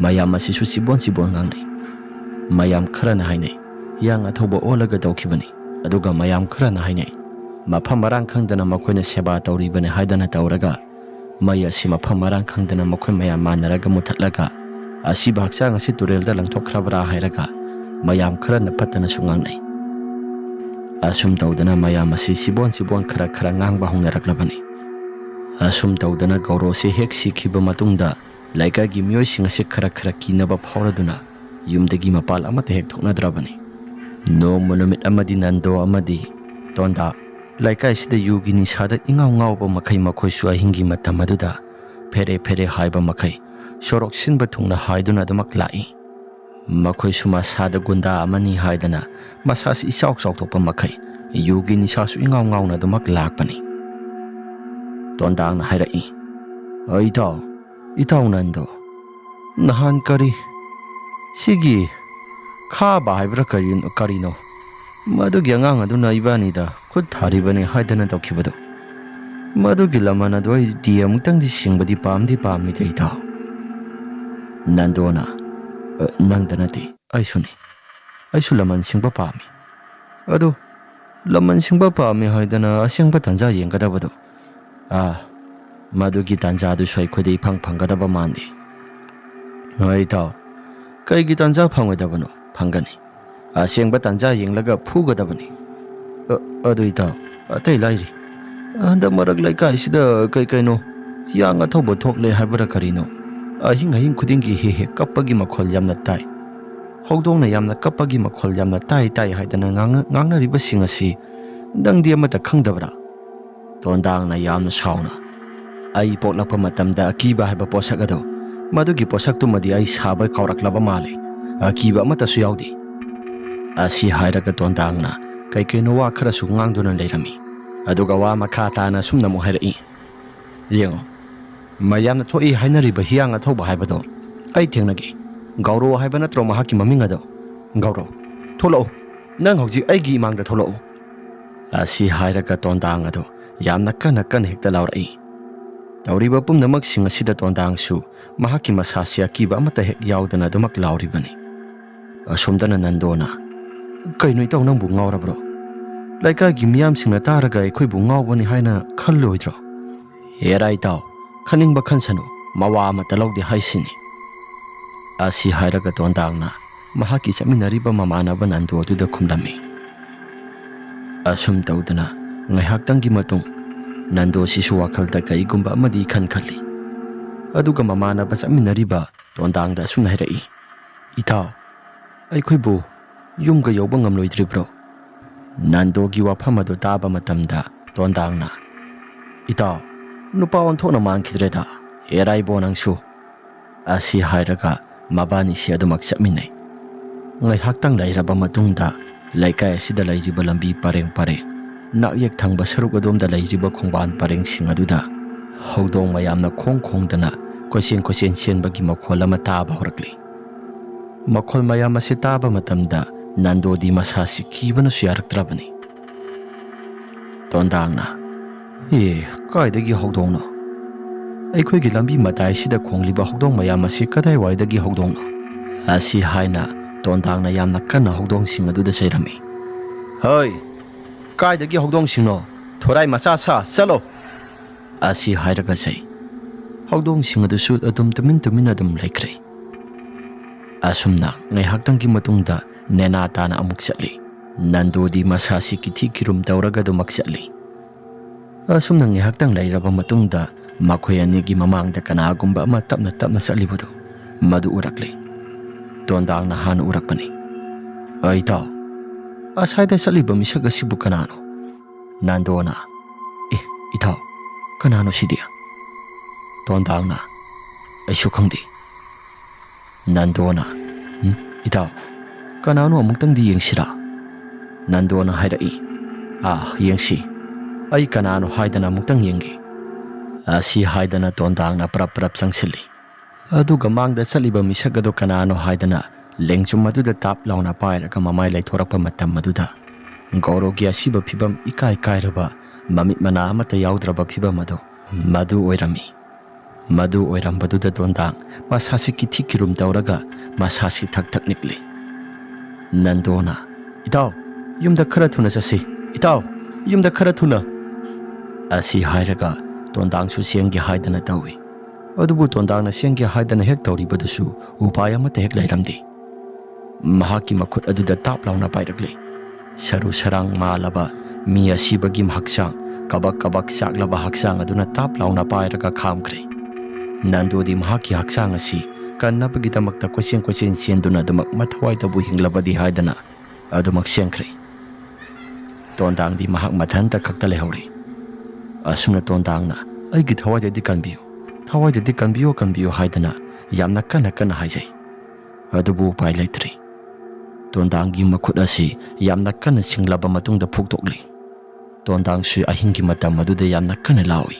ꯇꯣꯟꯗꯥꯡꯅ ꯌꯥꯝꯅ ꯀꯟꯅ ꯂꯥꯎꯍꯧꯕꯗꯨ ꯃꯗꯨ ꯅꯟꯗꯣꯁꯨ ꯑꯗꯨꯃꯛ ꯇꯥꯔꯛꯂꯤ ꯃꯊꯋꯥꯏꯗꯕꯨ ꯍꯤꯡꯂꯕꯗꯤ ꯍꯥꯏꯗꯅ ꯃꯍꯥꯛꯁꯨ ꯃꯃꯥꯟꯅꯕꯒ ꯂꯣꯏꯅ ꯀꯥꯎꯊꯣꯛꯄ ꯃꯈꯩ ꯃꯍꯥꯛꯁꯨ ꯃꯊꯋꯥꯏꯗꯕꯨ ꯍꯤꯡꯂꯕꯗꯤ ꯍꯥꯏꯗꯅ ꯑꯗꯨꯃꯛ ꯆꯦꯜꯂꯛꯂꯕꯅꯤ ꯑꯁꯨꯝ ꯇꯧꯗꯅ ꯇꯣꯟꯗꯥꯡ ꯃꯍꯥꯛꯀꯤ ꯃꯁꯥꯗꯨꯁꯨ ꯌꯥꯝꯅ ꯋꯥꯅ ꯈꯥꯡꯂꯤ ꯃꯈꯨꯠ ꯌꯦꯠ ꯊꯪꯕ ꯁꯔꯨꯛ ꯑꯗꯨ ꯐꯨꯛꯇꯣꯛꯄ ꯂꯣꯏꯈ꯭ꯔꯕ ꯃꯇꯨꯡ ꯑꯣꯏ ꯊꯪꯕ ꯁꯔꯨꯛ ꯑꯗꯨꯁꯨ ꯑꯃꯨꯛ ꯐꯨꯛꯇꯣꯛꯂꯛꯂꯤ ꯇꯣꯟꯗꯥꯡꯒꯤ ꯃꯁꯥꯗꯒꯤ ꯊꯣꯛꯂꯛꯄ ꯏ ꯃꯌꯥꯝꯁꯤꯡ ꯑꯁꯤꯅ ꯐ꯭ꯔꯤ ꯂꯥꯎꯅ ꯍꯦꯛꯇ ꯀꯥꯞꯂꯒ ꯁꯣꯔꯣꯛ ꯑꯁꯤꯗ ꯂꯣꯏꯅ ꯍꯦꯛꯇ ꯄꯨꯝꯆꯥꯏ ꯆꯥꯏꯔꯕꯅꯤ ꯑꯁꯨꯝ ꯇꯧꯗꯅ ꯇꯣꯟꯗꯥꯡ ꯌꯥꯝꯅ ꯋꯥꯅ ꯈꯥꯡꯂꯕ ꯃꯇꯨꯡꯗ ꯃꯍꯥꯛꯀꯤ ꯃꯁꯥꯁꯤ ꯂꯩꯃꯥꯏꯗ ꯍꯥꯏꯊꯗꯨꯅ ꯑꯗꯨꯃꯛ ꯊꯋꯥꯏ ꯊꯥꯈ꯭ꯔꯦ ꯇꯣꯟꯗꯥꯡꯒꯤ ꯑꯁꯤꯕ ꯍꯛꯆꯥꯡ ꯑꯁꯤ ꯒꯧꯔꯣꯅ ꯃꯈꯣꯡꯗ ꯇꯥꯞ ꯂꯥꯎꯅ ꯄꯥꯏꯔꯦ ꯑꯗꯨꯒ ꯅꯣꯛꯈꯤ ꯇꯧꯔꯒ ꯑꯍꯤꯡꯒꯤ ꯃꯇꯝ ꯑꯗꯨꯗ ꯒꯧꯔꯣꯅ ꯅꯣꯛꯄꯒꯤ ꯃꯈꯣꯜ ꯑꯁꯤ ꯁꯔꯥꯁꯟꯕ ꯃꯈꯩ ꯑꯍꯤꯡꯒꯤ ꯃꯇꯝ ꯑꯗꯨꯗ ꯂꯩꯀꯥꯏꯒꯤ ꯃꯤꯑꯣꯏꯁꯤꯡꯅ ꯂꯣꯏꯅ ꯍꯦꯛꯇ ꯇꯥꯟꯅꯔꯝꯃꯤ ꯑꯍꯤꯡ ꯇꯨꯝꯗ꯭ꯔꯤꯕ ꯀꯥꯡꯕꯨꯁꯤꯡꯅ ꯑꯗꯨꯃꯛ ꯇꯥꯔꯝꯃꯤ ꯑꯁꯨꯝ ꯇꯧꯗꯅ ꯒꯧꯔꯣꯒꯤ ꯑꯁꯤꯕ ꯍꯛꯆꯥꯡ ꯑꯗꯨ ꯇꯣꯟꯗꯥꯡꯒꯤ ꯃꯍꯥꯛꯀꯤ ꯃꯃꯤꯠ ꯃꯄꯥꯗꯨꯗ ꯂꯥꯛꯂꯤ ꯑꯗꯨꯒ ꯇꯣꯟꯗꯥꯡꯒꯤ ꯃꯃꯤꯠ ꯑꯅꯤꯗꯨ ꯃꯈꯨꯠꯅ ꯁꯛ ꯂꯥꯎꯅ ꯊꯤꯟꯖꯤꯜꯂꯤ ꯃꯃꯤꯠ ꯑꯅꯤꯗꯨ ꯀꯣꯊꯣꯛꯂꯕ ꯃꯇꯝ ꯑꯗꯨꯗ ꯃꯨꯟꯅ ꯌꯦꯡꯉꯤ ꯑꯗꯨꯒ ꯅꯣꯛꯈꯤ ꯇꯧꯔꯕ ꯃꯇꯨꯡꯗ ꯃꯍꯥꯛꯀꯤ ꯃꯃꯤꯠꯇ ꯑꯃꯨꯛ ꯍꯥꯞꯆꯤꯜꯂꯤ ꯍꯥꯟꯅ ꯌꯥꯎꯔꯝꯗꯕ ꯒꯧꯔꯣꯒꯤ ꯑꯁꯤꯕ ꯍꯛꯆꯥꯡ ꯑꯗꯨꯒꯤ ꯃꯃꯤꯠ ꯑꯗꯨ ꯌꯥꯎꯔꯕ ꯃꯇꯝ ꯑꯗꯨꯗ ꯒꯧꯔꯣ ꯑꯁꯨꯛꯀꯤ ꯃꯇꯤꯛ ꯌꯥꯝꯅ ꯍꯔꯥꯎꯔꯝꯃꯤ ꯑꯁꯨꯝꯅ ꯉꯥꯏꯍꯥꯛꯇꯪꯒꯤ ꯃꯇꯨꯡꯗ ꯇꯣꯟꯗꯥꯡꯒꯤ ꯑꯁꯤꯕ ꯍꯛꯆꯥꯡ ꯑꯗꯨꯁꯨ ꯃꯃꯤꯠꯇꯒꯤ ꯁꯤꯟꯊꯔꯛꯂꯤꯕ ꯏ ꯃꯌꯥꯝꯁꯤꯡ ꯑꯗꯨ ꯃꯃꯥꯏ ꯃꯃꯤꯠ ꯂꯣꯏꯅ ꯄꯨꯝꯇꯩ ꯇꯩꯔꯒ ꯑꯗꯨꯃꯛ ꯊꯝꯍꯧꯔꯤ ꯅꯣꯡꯉꯥꯜꯂꯕ ꯃꯇꯨꯡꯗ ꯇꯣꯟꯗꯥꯡꯒꯤ ꯑꯁꯤꯕ ꯍꯛꯆꯥꯡ ꯑꯗꯨ ꯌꯦꯡꯂꯨꯕ ꯃꯤꯄꯨꯝ ꯈꯨꯗꯤꯡꯃꯛ ꯂꯣꯏꯅ ꯍꯟꯗꯣꯛꯅꯔꯤ ꯌꯦꯡꯂꯨꯕ ꯃꯤꯄꯨꯝ ꯈꯨꯗꯤꯡꯃꯛꯇ ꯂꯣꯏꯅ ꯀꯤ ꯇꯨꯖꯨꯡꯕꯁꯨ ꯐꯥꯎꯔꯕꯅꯤ ꯇꯧꯔꯤꯕ ꯄꯨꯝꯅꯃꯛꯁꯤꯡ ꯑꯁꯤ ꯃꯌꯥꯝ ꯑꯁꯤꯅꯁꯨ ꯀꯔꯤ ꯃꯇꯧꯅ ꯇꯧꯔꯤꯕꯁꯤ ꯃꯁꯤꯒꯤ ꯃꯤꯍꯥꯠ ꯑꯁꯤꯗꯤ ꯀꯅꯥꯒꯨꯝꯕ ꯑꯃꯅ ꯑꯇꯝꯅꯅ ꯍꯥꯠꯄꯅꯤ ꯍꯥꯏꯗꯅ ꯃꯌꯥꯝ ꯑꯁꯦ ꯈꯟꯅꯔꯕꯅꯤ ꯑꯁꯨꯝ ꯇꯧꯗꯅ ꯂꯥꯛꯂꯤꯕ ꯃꯤꯌꯥꯝꯁꯤꯡ ꯑꯗꯨꯁꯨ ꯃꯍꯥꯛꯀꯤ ꯃꯌꯨꯝꯗ ꯄꯥꯎ ꯂꯣꯏꯅ ꯄꯤꯔꯕ ꯃꯇꯝ ꯑꯗꯨꯗ ꯇꯣꯟꯗꯥꯡꯒꯤ ꯃꯃꯥ ꯑꯃꯗꯤ ꯃꯄꯥꯁꯨ ꯃꯁꯥꯒꯤ ꯑꯁꯤꯕ ꯍꯛꯆꯥꯡ ꯑꯗꯨ ꯌꯦꯡꯅ ꯑꯀꯤꯕꯁꯨ ꯐꯥꯎꯔꯤ ꯑꯗꯨꯒ ꯀꯞꯁꯨ ꯌꯥꯝꯅ ꯀꯞꯂꯤ ꯑꯁꯨꯝꯅ ꯂꯩꯔꯤꯉꯩ ꯃꯇꯝ ꯑꯗꯨꯗ ꯂꯩꯀꯥꯏꯒꯤ ꯃꯤꯑꯣꯏꯁꯤꯡꯅ ꯇꯣꯟꯗꯥꯡꯒꯤ ꯃꯃꯥ ꯑꯃꯗꯤ ꯃꯄꯥꯗꯁꯨ ꯑꯁꯨꯝꯅ ꯍꯥꯏꯔꯛꯏ ꯌꯦꯡꯉꯣ ꯏꯕꯦꯝꯃ ꯏꯕꯨꯡꯉꯣ ꯅꯆꯥꯅꯨꯄꯥꯒꯤ ꯑꯁꯤꯕ ꯍꯛꯆꯥꯡ ꯑꯁꯤ ꯑꯁꯨꯝꯅ ꯀꯨꯏꯅ ꯊꯝꯕꯗꯤ ꯌꯥꯔꯣꯏ ꯃꯊꯧ ꯃꯉꯝꯁꯤꯡ ꯄꯥꯡꯊꯣꯛꯇ꯭ꯔꯒꯗꯤ ꯀꯨꯏꯅ ꯁꯥꯡꯅ ꯊꯝꯕꯗ ꯐꯔꯛ ꯑꯣꯟꯊꯣꯛꯅ ꯇꯥꯒꯗꯧꯔꯤ ꯑꯗꯨꯅ ꯌꯥꯔꯤꯉꯩ ꯃꯇꯝ ꯑꯁꯤꯗ ꯉꯜꯂꯤꯉꯩꯗ ꯑꯃꯨꯛꯇꯪ ꯄꯥꯡꯊꯣꯛꯍꯧꯗ꯭ꯔꯒꯗꯤ ꯌꯥꯔꯣꯏꯗ꯭ꯔꯤ ꯑꯁꯤ ꯍꯥꯏꯔꯒ ꯂꯩꯀꯥꯏꯒꯤ ꯃꯤꯑꯣꯏꯁꯤꯡ ꯑꯗꯨ ꯇꯣꯟꯗꯥꯡꯒꯤ ꯑꯁꯤꯕ ꯍꯛꯆꯥꯡ ꯑꯗꯨ ꯃꯌꯨꯝ ꯇꯝꯅ ꯑꯗꯨꯃꯛ ꯄꯨꯔꯦ ꯃꯌꯨꯝ ꯇꯝꯅ ꯄꯨꯔꯕ ꯃꯇꯨꯡꯗ ꯁꯦꯕꯥ ꯐꯖꯅ ꯃꯇꯤꯛ ꯆꯥꯅ ꯇꯧꯔꯤ ꯇꯣꯟꯗꯥꯡꯒꯤ ꯑꯁꯤꯕ ꯍꯛꯆꯥꯡ ꯑꯁꯤ ꯄꯨꯔꯛꯄꯗꯁꯨ ꯂꯩꯀꯥꯏꯒꯤ ꯃꯤꯑꯣꯏ ꯈꯔꯅꯁꯨ ꯃꯁꯤꯒꯤ ꯌꯨ ꯉꯥꯎꯕꯁꯤ ꯁꯤꯈ꯭ꯔꯕꯗꯤ ꯃꯁꯤ ꯈꯔ ꯏꯪ ꯇꯞꯄꯅꯤ ꯍꯥꯏꯗꯅ ꯃꯌꯥꯝꯅꯁꯨ ꯈꯔ ꯑꯗꯨꯃꯛ ꯍꯥꯏꯅꯔꯤ ꯑꯗꯨꯒ ꯇꯣꯟꯗꯥꯡ ꯑꯁꯤ ꯌꯥꯕ ꯀꯥꯡꯕꯨꯅꯁꯨ ꯃꯍꯥꯛ ꯁꯤꯕꯁꯤ ꯅꯨꯡꯉꯥꯏꯇꯦ ꯍꯥꯏꯗꯅ ꯑꯗꯨꯃꯛꯁꯨ ꯁꯣꯟꯅꯔꯤ ꯑꯁꯨꯝ ꯇꯧꯗꯅ ꯇꯣꯟꯗꯥꯡꯒꯤ ꯑꯁꯤꯕ ꯍꯛꯆꯥꯡ ꯑꯗꯨ ꯃꯌꯥꯝꯅꯁꯨ ꯁꯦꯕꯥ ꯇꯧꯕ ꯃꯇꯝꯗ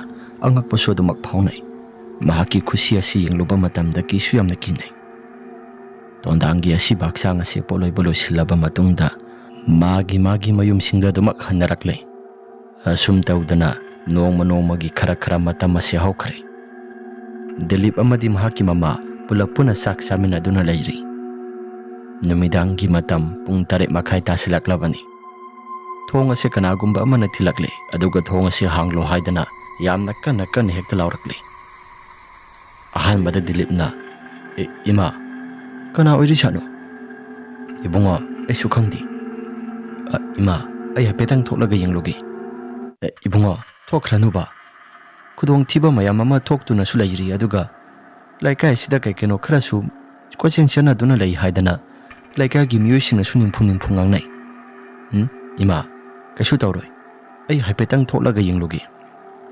ꯑꯁꯤ ꯍꯥꯏꯔꯒ ꯗꯤꯂꯤꯞ ꯃꯈꯨꯠ ꯑꯗꯨ ꯍꯥꯝꯗꯣꯛꯂꯦ꯫ ꯃꯃꯥꯡꯒꯤ ꯊꯣꯡ ꯑꯗꯨ ꯍꯥꯡꯗꯣꯛꯇꯨꯅ ꯌꯦꯡꯂꯨꯕ ꯃꯇꯝꯗ ꯀꯅꯥꯒꯨꯝꯕ ꯑꯃꯠꯇꯗꯤ ꯂꯩꯔꯝꯗꯦ꯫ ꯗꯤꯂꯤꯞ ꯀꯅꯥꯒꯨꯝꯕ ꯑꯃꯠꯇ ꯂꯩꯔꯝꯗꯦ ꯍꯥꯏꯗꯅ ꯃꯍꯥꯛꯀꯤ ꯃꯁꯥꯁꯤ ꯈꯜꯂꯤ꯫ ꯅꯥꯛ ꯌꯦꯛꯇ ꯂꯩꯗꯅ ꯌꯦꯡꯉꯤ, ꯑꯗꯨꯕꯨ ꯀꯅꯥꯒꯨꯝꯕ ꯑꯃꯠꯇ ꯎꯗꯦ꯫ ꯊꯣꯡ ꯑꯁꯤ ꯂꯣꯟꯁꯤꯜꯂꯒꯦ ꯍꯥꯏꯗꯅ ꯍꯦꯛ ꯇꯧꯕ ꯃꯇꯝ ꯑꯗꯨꯗ ꯃꯈꯣꯏꯒꯤ ꯊꯣꯡ ꯑꯁꯤ ꯀꯅꯥꯒꯨꯝꯕ ꯑꯃꯅ ꯃꯈꯨꯠ ꯇꯥꯞ ꯂꯥꯎꯅ ꯄꯥꯏꯔꯛꯂꯒ ꯊꯣꯡ ꯑꯁꯤ ꯍꯥꯡꯖꯤꯟꯕ ꯌꯥꯈꯤꯗ꯭ꯔꯦ꯫ ꯊꯣꯡ ꯑꯁꯤ ꯄꯜꯂꯒ ꯂꯩꯕ ꯃꯇꯧꯗꯨꯗ ꯗꯤꯂꯤꯞꯅ, "ꯀꯩꯅꯣ?